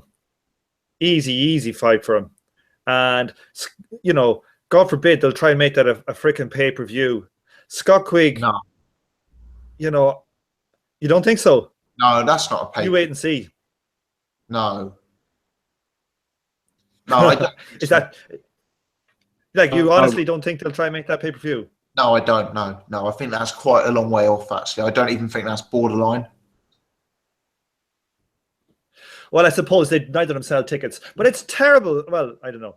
I've been called a Scott Quigg hater, and it's not because people think I'm, a massive fan of Carl Frampton, which I'm actually not a really big fan of him. But I just think Scott Quigg's style is very poor to watch, and Selby is a really good boxer, but dead at the weight, Quigg might cause him a few rounds, but I think it'll go essentially the exact same as Frampton Quigg. It'll be that type of fight. Quigg I thought was pretty poor in his last fight, against a boxer, it's just not going to be a good fight to watch. Definitely. Tom, sticking with some of the news, just rattling through it quickly. Super Series tournament, we talked about it in the past, the Muhammad Ali Trophy. They have confirmed the weight classes will be cruiserweight and super middleweight. The cruiserweight one we suspected, super middleweight maybe less so. What's your take on that news? Yeah, I'm a big fan of this thing. I hope it takes off, and I hope they attract a lot of good boxers. Super middleweight's probably a prime one. You get James DeGale, he'll go in for it. He's a mentalist. Probably get Groves in because he's Sauerland. Kessler, Stieglitz, Abraham. Well, oh Jesus, yeah, I don't want to see Kessler in it. Who else? Super middle. Callum Smith, man. Ramirez. I'd say Ramirez, Callum Smith. I think the thing is they'll probably roll in some of these. They'll probably roll in something like the WBC Callum Smith fight maybe as the first round with Durrell. So I think if they do it like that and they get some of these titles and the titles get consolidated and everything, they're great. I hope it's a fucking success. If I was a boxer in the super middleweight division, which at the moment none of them are really big names, Probably James DeGale is the biggest name. Maybe George Groves. The Durrells don't sell too much, but it's a way to really make a young fighter like Ramirez. You can imagine Ramirez or even Callum Smith, who I don't really rate. Imagine they go through and they just swipe the floor with a whole load of guys. Suddenly they're in the top 10 pound for pound. Yeah, and the money is huge. $50 million. I think for guys like DeGale and Groves, they potentially do have earning potential. Because it's only $25 million per weight class, and obviously that would be split between all the competitors, with the winner getting the largest sum. But I guess people like DeGale and Groves do have that earning potential if they face each other. But guys like Callum Smith and Durrell and Abraham, surely those guys don't have the earning potential without a tournament like this at this stage. Well, Abraham probably does, because they always shed loads of tickets and get on RTL in Germany. But most of them don't. And the thing is, you see how much money that if there's $25 million there, for each one, there's 7 fights. There's 4 in the quarters, 2 semifinals, and a final. So it's 7 fights, 2 fighters is 14. So 14 into 25 million. Right, so you're just getting about $850,000 average purse if everything is just done the same. Maybe at the start it'll be, maybe they'll get 450,000 each or something, and then for the finalists they might get $5 million for the winner or something like that. But that's fucking great money. That's great money. The Al Heyman money's gone. James Gale's not going to be getting $1 million for fighting Porky Martinez anymore. It's just not going to be happening. So I just think it's fucking one of the best things to happen to boxing. I hope it takes off. The Super Six was fucking genius. The Super Six was fucking brilliant. Look at how many people's names were made out of it. Carl Froch. It was Ward. Brilliant. It did highlight some of the problems with these tournaments. I mean, there was a regularly rotating personnel who were competing in the Super Six. There were injuries, there were delays. It took longer than anticipated. But Tom, that was a round robin competition. This is knockout. Yeah, so true. It's a totally different ball game, So it's much less likely to suffer from those problems. And I think it's very easy if a guy is too injured to go on. He gets bad cuts. They should let the next worst loser come through or do something like that. Barring have reserves. It'll have 8 people entering, and then they'll have 1 or 2 reserves for that eventuality. But in a way, that creates its own problems, because if you've got the 9th best cruiserweight in the world, he may not be someone we're aware of, and if he then gets thrown into the final, it maybe loses some of the credibility, but it's the nature of the beast. Boxing is a combat sport where people get injuries. But the thing is, there's only 3 sets of fights. Say you have the 4 fights on, and then 3 months later you got the next set, and 3 months later you got the next set. Right? It'd actually be done in 6 months. Now, maybe you'll stagger the first ones over a week apart. Maybe it'll stagger it over 7 months. But let's say you got the 2 finalists, and one of them gets a very bad cut in the semi, right? It's not going to take more than 6 months to heal. So you'd be very unlucky not to finish the thing in 13 months. Like the Super Six went on for fucking ages because they had a round robin. It was 2 years or more. Like this, I think will end up finishing much quicker. It could easily be done in 6 months. Well, 7 months. I hope you're right. I'm skeptical, but I hope you're right. I think things will happen, like a fight will get made and then someone will pull out with a few weeks to go because, they'll injure themselves in sparring. I think there'll be situations like that. And look, I'm fully supportive of this tournament. I hope it works. I think it's a great idea. But I do think there are problems with tournaments in boxing. I don't think boxing is, the very nature of boxing sometimes mean these tournaments are hard to implement. So, I hope things like injuries and changing personnel don't get in the way, because it will be a big shame if, we have 8 cruiserweights who are the top guys in the world, and you know, a guy like Alexander Usyk running wild, and then, you know, in the big fight, the grand finale, he fights someone no one's ever heard of who's 10-0, you know. But that is the nature of the beast. So let's hope it works, and let's hope they get a good bit of luck as well. 190 of you watching live. So if you are watching live, hit the thumbs up button and support us, get us some more people joining in. Jay, were you getting in there, mate? I think it'll work with cruiserweight, but it won't work with super middle. I think a lot depends on the outcome of the fights coming up this year, really. So if George Groves beats Chudanov, he would end that competition. I think that he will look at it. The James DeGale fight is obviously the one that appeals to him, that would make mega money, that would be on pay-per-view. Now, if they met in the tournament, would Eddie Hearn have any sort of say in whether that would be pay-per-view? I think James DeGale now has moved back to Matchroom. That's right, isn't it? Yes. More. So that means Eddie Hearn's got big plans for him, and he's going to try and build his name. Maybe the tournament's the way to do it, but I'm not so sure. So I think you're going to be looking at like Antarel, but then it depends on what's going to happen with Callum Smith. I think the winner of Groves Chudanov, that'll probably go in it. You got Felix Sturm, Kessler would go in it. I think, and then Arthur Abraham will go in it, but then they're going to start putting out names like Paul Smith and Mark Murray and these sort of people. Do you know what I mean?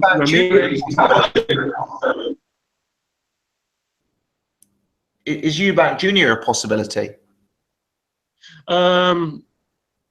If he's pay-per-view and struggling to a decent opponent, then that could definitely be a possibility. But the way they work, maybe you probably think he's better than that. Ramirez, because he needs to get a bigger profile, and he is a good fighter. So I think, you know, your Arthur Abraham, Chudanov, your Sturm, you know, your Paul Smith, your Martin Murrays. I honestly don't think DeGale would go in. I really don't, because I just think, and I think if Groves win a title, that's his golden ticket for the rematch with Gale. And how many pay-per-views would that do? It's going to do massive pay-per-views, massive buys. I want to see that fight because of the history between them. So, I mean, who else can you say in the top 10, really, that would be willing to do it?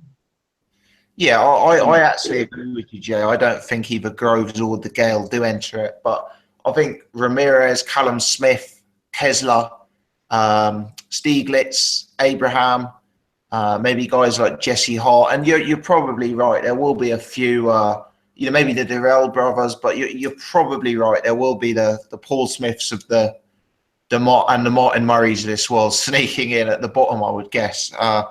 But of course they will, because they hold some sort of name, whether you like them or not. They've got some sort of name. You know, they're great fighters or not. So they're going to pull people in to watch it. People want to watch the recognised faces. They don't want just the hardcore watching. They want casuals to watch this as well. They want to try and cross it over. So they want people they can identify with. And it's like I'm a celebrity or something. You know, you just try and get a Z-list, but you sort of recognise them. That's the way it's going to be, I think. And cruiserweights will be a completely different thing. Could So again, Jamie Cox get in? I wonder. That would be interesting. Where Katie Holmes in the first round and Nicola Rose in the second, then possibly yes. Indeed. Controversial character, Jamie Cox. And shout out to Moto Edits. You put that in the chat. Jay, your signal, mate, has gone a bit in the last 2 or 3 minutes. It's been slightly in and out. So I'll go to Jet, but maybe disconnect and re-click the link if you don't mind, mate. Over to Jet. Jet, do you have anything to add on the tournaments or any of the other news topics? Be that Liam Ross, Liam Williams, be that Quig Selby, anything else to throw in, mate? No, I think you meant Liam Smith, Liam Williams too. Indeed. What did I say? Liam Walsh, Liam Williams. Too many Liams. Yeah, yeah. Too many. Yeah, that's a great fight. You know, that was a decent fight for what it lasted, and good to see the rematch and maybe some justice for Williams. But I do have some fears for him. You know, going into the fight, I do think he was pretty gassed after the 6th round. So interesting stuff. Quick Selby, no real interest in that Selby if he's good at the weight, and he hasn't fought in recent times, but if he does fight, he should get a pretty routine victory over Quick. And obviously you've spoken about the tournament, so yeah, not really much to add about that tournament. Superb. Okay. No, that makes sense. Let's move it forward and talk about some of the boxing that's taken place this coming weekend. It's actually the second time in recent weeks that Frank Warren and Eddie Hearn will compete with different cards, and I guess potentially this is something we're going to be seeing more and more regular, especially as hopefully Frank Warren becomes a lot more active now he's launched on BT Sports. So competition is a good thing. I'm going to give you a brief overview of the two cards, and then I'm going to ask who people are going to be watching and what stands out the most. So we'll start with Frank Warren. He's got a few talents on the undercard, I'm going to be honest, who I haven't heard of. There's 3 or 4 unbeaten fighters who I'm not familiar with. Ryan Garner, a 4-0 prospect who I've seen box before, he'll be fighting. Zach Chelly, a 1-0 prospect who I've seen before, he's fighting. Darren Tetley, a 13-0 prospect. Then you've got Bob Adjusaf,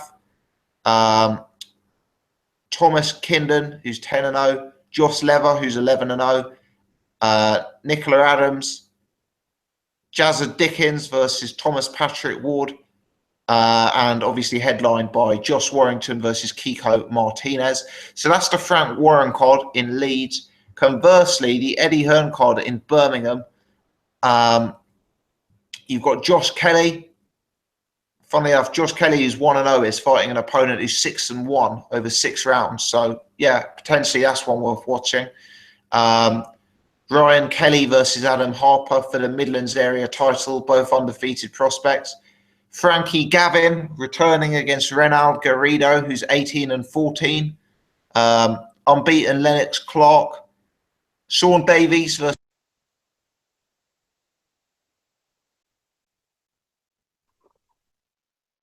Someone's whacked Gossip on mute. Gossip, you're on mute if you can hear me. Yeah, how long have I been on mute for, mate? About 10 seconds. Oh, okay. But you got to Sean Davis, I think. Sean Davis versus Gamal Yafai. Not long enough. I think Irish muted him. No, so Jay muted me, unbelievably. The cheek of him. Oh, no. Yeah, unbelievable. Making enemies already. Oh, Jay's now dropped off, so either I've offended him or he's having IT issues. Anyway, Sean Davies versus Gamal Yafai, 2 undefeated fighters for the WBC International. Sam Eggington versus Serafino Rodriguez for the EBU European welterweight title. And Kaliafai versus Suguru Maranka for the WBA World Super Flyweight title. So there you go, guys. Two cards this week, conflicting promoters, conflicting locations. We know it's Carl Iris Tom's watching, so Jet, let's start with you. Where will your attention be this week, mate? I know you love a flyweight. No, I'll probably be watching the Sky Bill, to be honest.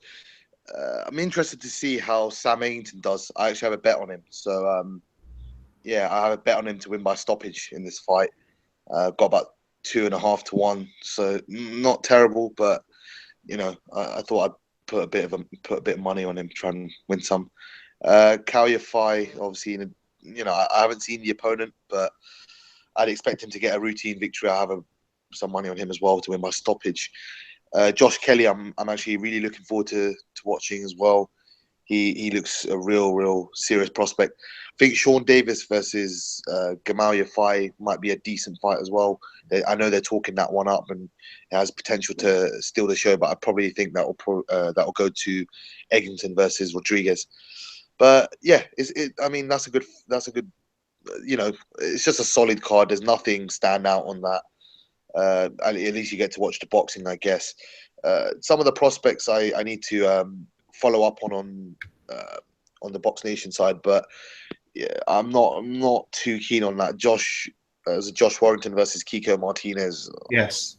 That is not even worth paying for, and I sincerely feel bad for anyone. Well, I don't, because you paid your money, but anyone who goes to that and enjoys that fight, might have a fan-friendly style. The fight itself might be good, but Kiko is so shot. He is shot to absolute bits, and I think this is bad matchmaking from Frank. This one, people probably think I'm having a pop at Frank, but he's got two guys over from Sky in Tyrone Nurse and Josh Warrington. Warrington obviously was a big ticket seller in Leeds, huge ticket seller, and he's kind of, taken a backward step with him in this fight, if that makes any sense. And the Tyrone Nurse one, I know he matched him against Joe Hughes, and Joe Hughes, he really he didn't look great in that fight. Let's put it that way. So yeah, I mean, the acid test is still, I'd say it's up in the air, I guess, for Nurse and Warrington, but certainly for Frank with Frank, I don't think it's the greatest of starts. Let's put it that way, but maybe has potential to get better. So I'll probably flick over to the Box Nation, or I have a stream on my laptop because I'll be in the library most likely. So I'll have a stream on the laptop, and I'll have the Sky Bill on the PC. So I'll be simultaneously watching both of them, but probably more interested in the Sky Bill. Fair enough, mate. Fair enough. Funnily enough, I was kind of thinking the Box Nation bill, actually. But I do think, a lot of Frank's got a huge amount of great prospects. And I do think some of the more exciting ones, the Leon Woodstocks, the Anthony Yards, the Daniel Dubois, I think a lot of them have been put onto other bills. So a lot of Frank's cards, they tend to have fights that are hidden that turn into amazing fights. And maybe Josh Lever versus Philip Sutcliffe Jr. will be one of those, or maybe there'll be a few others hidden somewhere. But maybe sorry, Gossip. Maybe the Dickens Ward one might be decent. Maybe. Yeah, that's for the British super bantamweight title. So you never know. So I'm kind of inclined to go with the Box Nation card, because to be honest, Kaliafai, certainly he's never been someone I've really taken to, as harsh as that is. Frankie Gavin, I do not wish to see him going 8 rounds with a journeyman. I think he might lose to Garrido if he hasn't made the weight properly. I think he might lose to Garrido. I mean, I don't know this guy Garrido, but he beat Bradley Saunders last time. He's kind of a well-known journeyman, if you get what I mean. Who's that Croatian heavyweight or cruiserweight? He gave Tony Bellew a bit of an odd night. Bakurin, is it Bakurin? Yeah. He's kind of like Garrido's kind of like him. He's there or thereabouts. He has a lot of losses on his record. It's 18-14 or something like that. Yeah. And he has a lot of losses and such, but he's been on the circuit for a long time, and he's there or thereabouts. He gives prospects a bit of a torrid night at times, and he beat Bradley Saunders. I know Bradley Saunders wasn't up to much and had all these injuries and whatnot. I know people were rating him, but he didn't look great to me, and he really struggled with Garrido. Garrido looked really good that night. So if Gavin hasn't made the weight properly, Garrido, he could be in for a tough night, I think. So it might be a decent fight. Yeah. Sorry? What is the weight? Do you know? It's at a catch weight, I think. It's at one. Someone in the chat, please put it down, because I'm on my phone, so I won't know.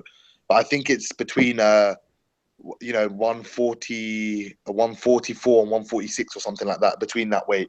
But apparently they're trying to do a plan with Frankie Gavin, bring him down 2-3 fights, and this is the first of the fights, bring him down to 140. That's the plan. That's what they said. So yes, Garrido, who's is a super lightweight. It seems like he's a light welterweight, a 140 fighter. Yeah. He's a light welter. Yeah, so he's got 14 losses. Of his 18 wins, only 3 of them have come by stoppage, and he's only 5'6". So he's going to be dragged out of his weight class essentially to fight Frankie Gavin, presumably a pound or two below the welterweight limit. It's really uninspiring stuff for me. I appreciate maybe this Garrido is better than his record suggests, but I'm just not sure I can put myself through that. So I'm inclined to say I watched the Box Nation card, to be honest. But Sam Eggington, maybe he's a fighter who's you've mentioned, and he's worthy of a second look, I guess. But let's go over to Irish. Tom Irish, who will you be watching this weekend? I don't know. They're both fairly aids now, in fairness. Neither of them cards are up to much. But I think I'll disagree with Jet about Kiko Martinez being a step backwards for Josh Warrington. I think it's his toughest fight. Kiko is an ex-world titleist. Paddy Highland was fuck all good. Amagasa, I don't know if he ever fought for a world title. Brunker he did against Rigonda. Sorry. Oh, he did. Yeah, sorry. Yeah. He against Rigonda. Were they for the title? Rigonda, Tom. Sorry. I said he was the one who sparked out Rigonda. That's true. But like these boys, that was a bantamweight as well. How the hell he ever made bantamweight?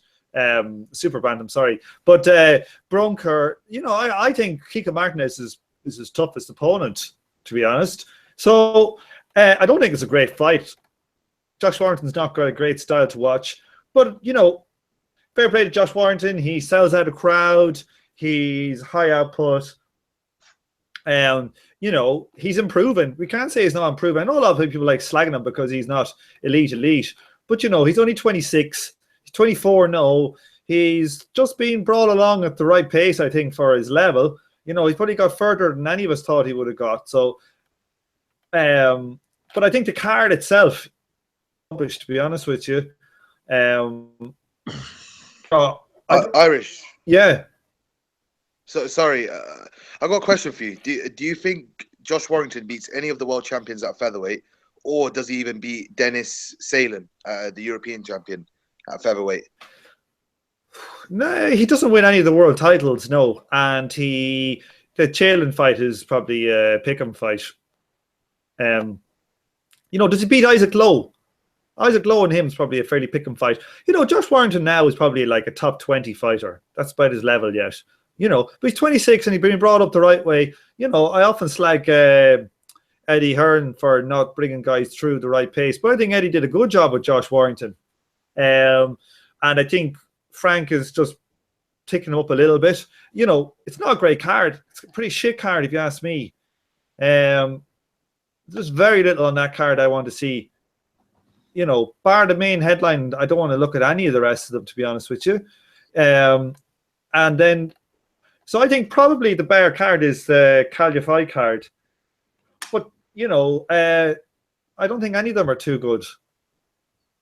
It's just, they're just, these are kind of what would be, free boxing on Sky. But, pretty low level, I think, both of these cards. They're probably two of the worst cards of the year so far. Yeah. I think it's fair to say that some of the fighters, I appreciate Calify as a world champion, and I appreciate Sam Eggington and Frankie Gavin and Josh Warrington have headlined events in the past. But I think it's fair to say that it's a fairly B-list set of personalities, isn't it? You're not getting the big boxing personalities and the big up-and-coming prospects on this weekend's action, which is a little bit of a shame. If you look at Frank's bill next weekend at the Copper Box, I appreciate a lot of those fighters are from the South. But there's so many good prospects and so many interesting prospects on that bill. You kind of wonder if he would have been better off to send 2 or 3 of them up north for this particular one, maybe get some more visibility on them. But Tom, remember, like when Warrington was fighting in Leeds before with Amagasa and these fights, they were shy undercards as well. So he's able to sell out with rubbish underneath them. Like, I remember the one for the Patrick Hyland, like that was a fucking desperate card. So, you know, I think Frank's just looking and going, for I just get away with it. Do we know if it is sold out? Because I hope for You know. Frank's sake it is, because it won't be a good look if Warrington's fighting in an empty stadium in Leeds. Actually, we'll see. Who cares? We'll see. Well, anyone who wants fighters to jump ship from Matchroom to Box Nation should care, because if Warrington starts fighting in empty arenas, it's going to be a big leap of faith for other fighters to make. Let's put it that way. Jay, let's bring you back on, mate. Give us a quick sound check. Can you hear me? Yeah. Yeah. That's much better, actually, mate. It was a bit waffly before, but that sounds a lot better. I will watch Eggington and then I'll watch Warrington. I'll just flip between the two. I think that with Warrington, I agree with Tom. I don't think it's probably his toughest fight yet. Martinez is tough. He's been around a bit. He's fought top level guys, maybe at a different weight, but he's still done it. And I think Warrington, this is the fight where we'll just know, or we'll have a better idea of how decent he is and what sort of level he's going to get to. And Eggington, I just like Eggington. I just think I hate to sound like Barry Hearn, but I like the story and I like how he gets stuck in, and and he's local to me, so I'll give him that. Are you going to the Birmingham Bill, Joe? No, because I wouldn't, because I'm like you, Cal, fight. I can't. And who's he? I mean, look at the guy he's fighting. He's fighting a Japanese guy, isn't he? That's never fought out of Japan. So, I mean, they must be paying him some decent money, I would imagine, to come over. They must do. Or he wants to make some sort of name for himself. But it doesn't really interest me at all, to be honest. So, I think, it'll be Eggington and Warrington for me. Cal, or Jay, you came about fucking... You call me Cal, you're five? Cal, yeah, sorry. Cal, You're five. Irish, Irish, you've been sipping a bit too much. More Gal than Cal. Yeah, sorry about that. Kez, I'm going to call you Kez from now on. Kez, like these Japanese lads, they're not going to be getting paid fuck all. Why do you think none of these flyweights get paid any type of money? That must be the reason. But even at that level, as you said, they don't get paid much. So why are they? He's not mandatory or anything, is he? Oh, no, it's first voluntary. Exactly. So I mean, surely they could have got someone a little bit, maybe a bit more well known than him. I'd have thought. So these flyweights are so well known, aren't they? Well, okay, yeah, fair enough. Yeah. Well, they'll never make a superstar out of Cali fight, obviously. Then, so I'll better get used to it. Well, I heard that they were going to they're trying to manage. They're trying to set up for 2019 a fight between him and Joshua. It's a stadium fight, isn't it? Obviously. Well, anywhere that Joshua goes is a stadium fight now. Forget him fighting at the O2 anymore. That's over. It's done. Yeah, it's the bird's nest in China. They're just literally going to put them in the bird's nest. Yeah. Well, yeah. You could put literally anyone with AJ and he's going to fill out a stadium. Simple as that. Anyone. Purely. I wonder. That's only because they're talking now about fighting that it might be Pulev that he's going to have to face. Do you think that fills out a stadium? Oh yeah, mate. Joshua fills out a stadium against anyone. It's a joke. Which fight are we on about? Sorry, Pulev. Pulev. Oh fuck no, that won't do a stadium. Unless they go small. They could go small. They could go to somewhere like fucking I don't know. They could go to Anfield. And put 50,000 in there. Do you think they can go back to that now? Do you think they can go back from because Joshua Fury would do Wembley, wouldn't it? Wilder and Joshua would that do Wembley Stadium? Yeah. I'd imagine it would. That would do Wembley. Yeah. So how is he going to flip between going to Wembley Stadium and then back to the O2 or to the MGM or Madison Square Garden or wherever it may be next? I tell you what'll do Wembley. I think Joshua versus Ortiz would do Wembley, but not Pulev. Pulev got spanked. But why would you say that between Pulev and Ortiz? because Ortiz is this killer. Look, Eddie Hearn says, "Oh, no one knows him. No one knows him." That's bullshit. You know what I mean? That means like the risk reward is wrong. But if that's mandated, Eddie Hearn can sell that fight because that fight will sell itself. The hardcores will get the soft cores into it. Well, this is it. It's the casual market that he's making up now. Now, if he can sell Ortiz, and I wouldn't imagine a casual boxing fan knows who the hell Ortiz is, and he doesn't even speak English. So he could probably say the same for I don't know, for Pulev. He'll make some sort of rubbish up about how great he is. I actually think you guys are wider than Mark here. Come on. No, I genuinely Fuck think... you, Gossip. Fuck you. I think AJ versus anyone can sell out Wembley Stadium. And I sincerely mean that. If you look at the demand for tickets for the Klitschko fight, and even if you look at the demand for tickets at the O2 for the Molina fight or the Brazil fight, you look at how many people were joining the queue online to buy tickets for that. Queues, 30, 40,000 people looking to buy tickets. And those people weren't even given the chance. And if they had got through to buy tickets, a lot of them wouldn't be buying one ticket. They'd be buying 2 tickets or 4 tickets. Eddie Hearn said he could have sold 500,000 tickets for the Klitschko-Joshua fight.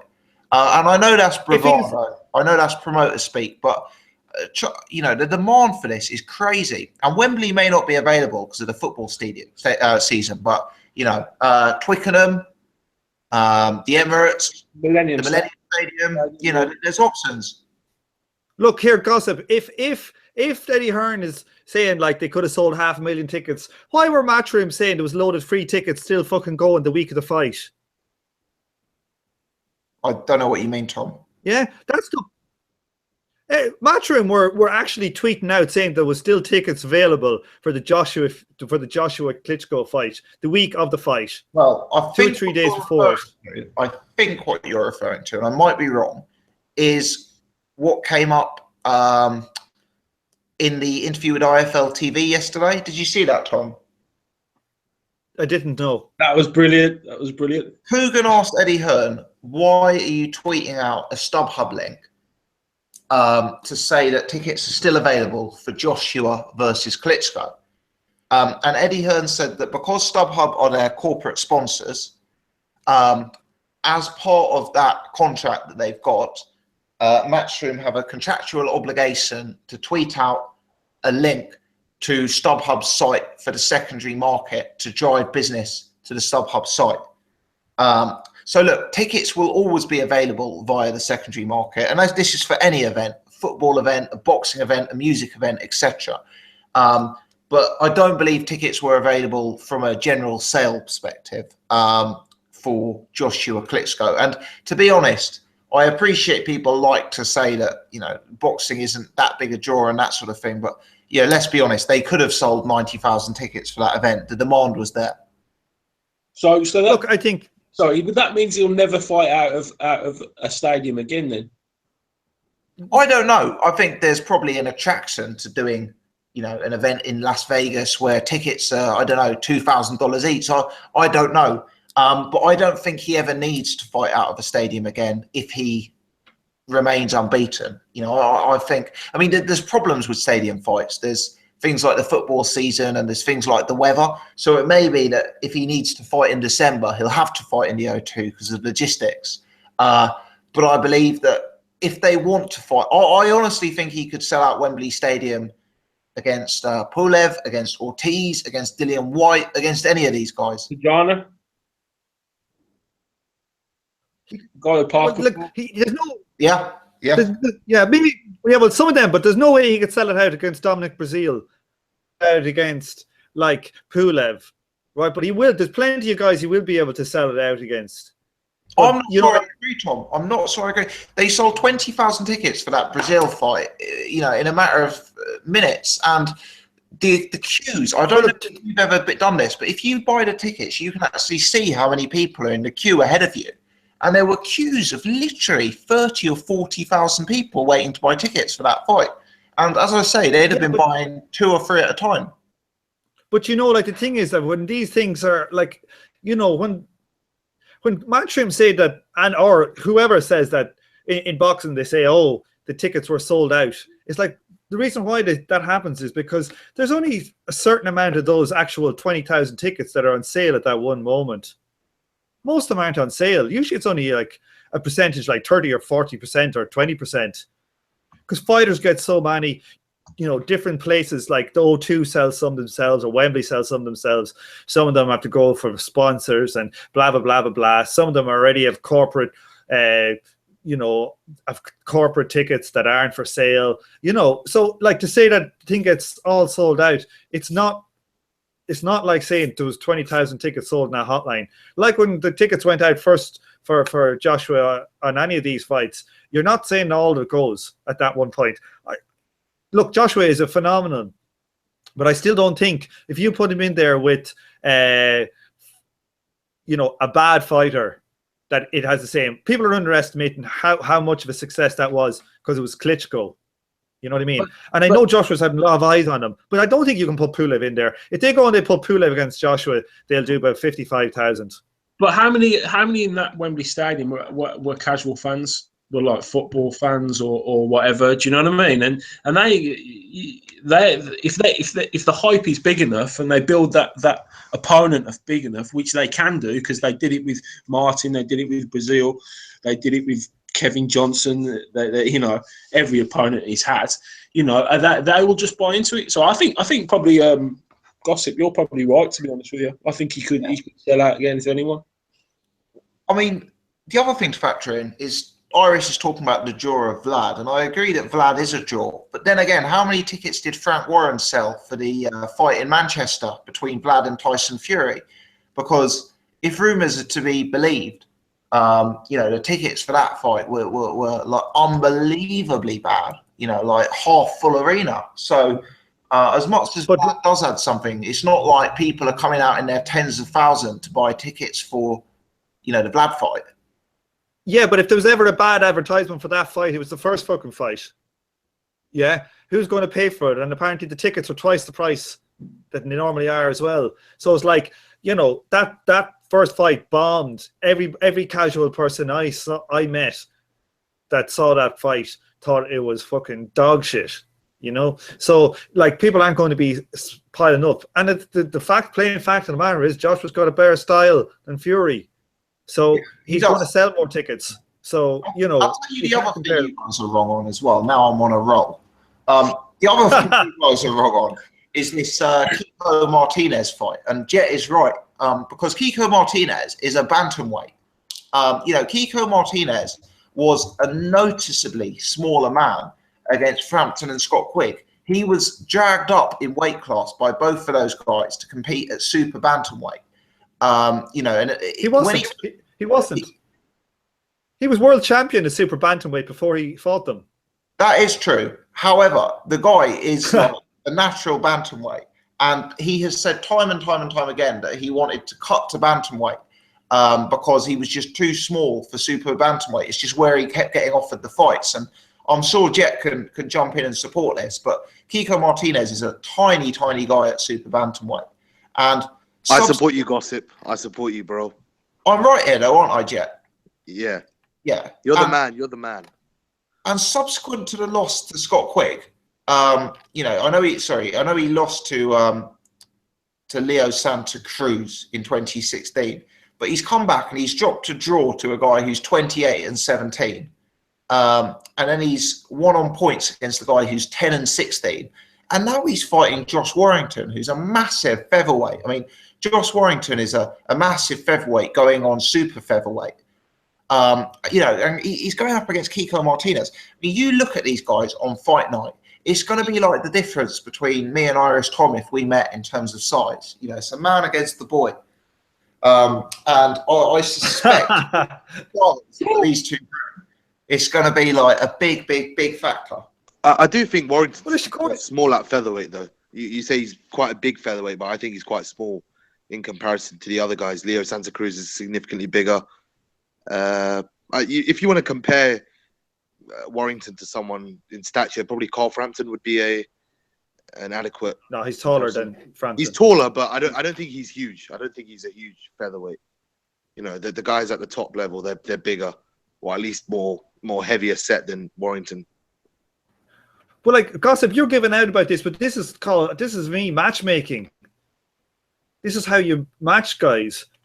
Yeah. Yeah. No, it is. But what I'm suggesting is, I know you guys are saying like this is the biggest fight of Warrington's career. To be honest, it is actually not bad matchmaking whatsoever. Like Martinez has had a name built for him by the Quiggs and Framptons, and Warrington's probably going to look good against him. So it is good matchmaking. But honestly, I don't actually believe it's the necessarily going to be the toughest fight of Warrington's career, because I just believe that Warrington's a guy who brings an insane amount of pressure and output, and I think a guy like Kiko Martinez, who's very obviously on the slide, stepping up in weight class like this will get found out. Yeah, but it's you're right. But it's a name, isn't it? It's to pad that record out. It's to make him, they're building him, aren't they? And those are the sort of names he's going to go through. And if you look at Martinez's record, he hasn't, since he lost to Quigg, he hasn't fought. I think he fought in Gran Canaria, and many other highlights like that. So he's never fought out. He hasn't fought out of Spain since this fight. So I think it's good for both. I think really, one for Martinez for the money and the hope that he wins, and Warrington just to pad out and build up his portfolio as such. Definitely. And to be fair to Warrington, he's someone I've never been a fan of, but he's 26 years old, so he's relatively young still. And I must say he has improved. When he first started coming into Sky, and I remember watching him when he fought Samir Bonami, Rendleman Rowe, Martin Lindsay. I thought he was rubbish at the time. I thought he was really raw, really scrappy, lacking in any sort of technique, defensively horrific, but he has really improved. I'm not saying he's an elite boxer all of a sudden, but he's sharpened up. The experience has brought him on. He looks like he's made some adjustments technically and learned from some of his mistakes. So, yeah, I'll give Warrington some credit. And I guess, assuming he does beat Kiko Martinez, it probably is the biggest profile name on his resume to date. So I guess we'll see what Frank can do with him after that. Yeah, I think it's just the perfect opening fight really for Box Nation, isn't it? Or for his career with Box Nation. It's a name that people know, that the boxing fans know, and it will look good on his record. They'll go down Boxrec and they'll just see, Kiko Martinez. There you go. I don't think they're even, people just glance over it, won't even probably look at the weight issue. Yeah, 100%. I think the weight issue will fly under the radar. I suspect for us hardcore fans, we'll see it instantly when the two men are in the ring. So I suspect it's going to be a huge weight difference. But let's see. Guys, that brings us to the end of the list of topics that I'd actually put down to discuss tonight. But as always, I'll run around the panel quickly and see if anyone else has got anything else they want to throw into the mix. Jay, I'll start with you, mate. Thanks again for coming on tonight. Appreciate you throwing your hat into the ring and then joining the conversation tonight. But anything else you wanted to get off your chest, mate? No, it's been an absolute pleasure to be live with you gentlemen. You're pretty much up on the go-go news. I will keep driving the O army, and I've got my fingers crossed that he will be the next James Bond, and I hope he gets back as soon as possible. And my aim for doing it, because I throw these tweets out, and I don't know whether he notices or he takes much notice of what I'm doing, because I pretty much try and keep it the same sort of template every time. And my hope is that we can get him on here, and then Irish Tom can throw a few questions at him and see how he reacts. In a bit of vocal pugilism. Wow, I mean that would be. I think that would be the moment the Boxing Gossip channel moved to a pay-per-view platform. If we can get a go on a live hangout with Irish Tom. Well, there's a way sponsor. Yeah. There you go.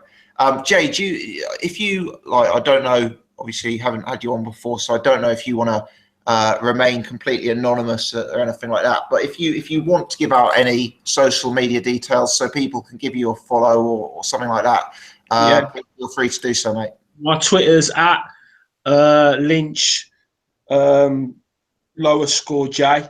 Just follow me on that if you want to go news like you four guys do. Even though only you and Irish Tom answer back to me, Jet doesn't, and Paul certainly doesn't. So I don't know what they're doing. But if they want this to go news, I better get some sort of like from it.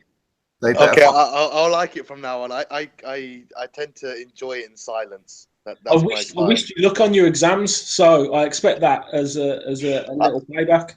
Don't worry, I put a go-go has started a revolution in 2017. I put that in the exam. Don't worry, just for you, Jay. Perfect, thank you. Paul is quite an infrequent Twitterer. He's not a big man on Twitter. But I'll tell you what I'll do. I'll tweet out a link to this podcast after it's gone up, and I'll tag Jay into the tweet, so anyone who wants to follow him can give him a follow there. And I can see Simon is asking if where's Paul gone. So I think Paul had some other commitments tonight in his personal life, so he will be. He's nothing wrong with him. He'll be back into the mix in the near future, hopefully.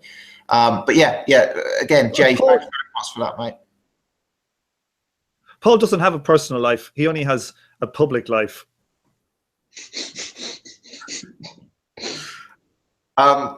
Boxing related or otherwise, Iris, I mean, you could tell us about your own personal life, but anything else you would like to throw into the mix, sir?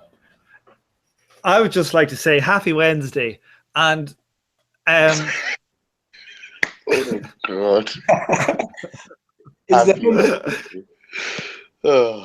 Has anybody noticed that fucking high-tech Vasil Lomachenko tweeted out today, happy Wednesday? So he must be listening to the pod, lads. He does listen to the podcast, actually. He sent me a Snapchat earlier to let me know he'd be tuning in tonight. Is he Snapchatting you pictures of his cock, is he? No comment. But high-tech trainers are making a comeback, so I think high-tech should sponsor high-tech Lomachenko. Be the perfect opportunity. Here, Absolutely. why you call him Lomachenko? Calls him. I've never heard between Dominic Brazil and him. People pronounce their names wrong more often. It's Lomachenko. Lomachenko. Yeah, there you go again.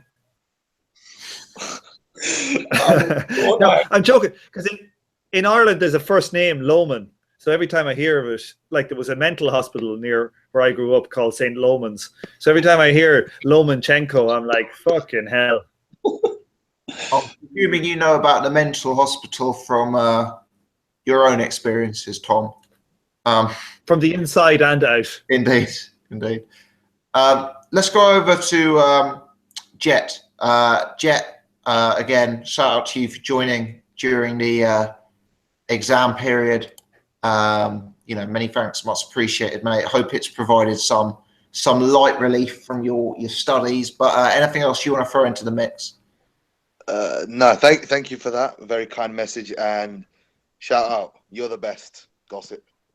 Okay. And Jet, we all believe in you. I know you've only been predicted a third, but we know you're capable of a 2-2 on this channel. So let's just say I'm not the most articulate person ever. Let's just say that. But That's the stars align. The boxing gossip fan base doesn't agree with me. Let's say that. Let's just put it that way. Here, Jet. Hello. Jet, if gossip's the best, what am I? You're the elite. All right. What does that mean? I don't know. You're old. Jay is the greatest. Gossip's great. Paul is fantastic. Sherry is hiding with Glowacki. That's true. There we go. And, I think I'll step in because it seems the conversation is going downhill swiftly. But yeah, as I always say, guys, Jet's got his own channel, Boxing Discussions channel. He hasn't put videos up on there recently, but understand he's going to be putting some concentration into that post-exam. So as ever, Next week. give him a Next week, next I hope. Yeah, hopefully next week or the coming weeks.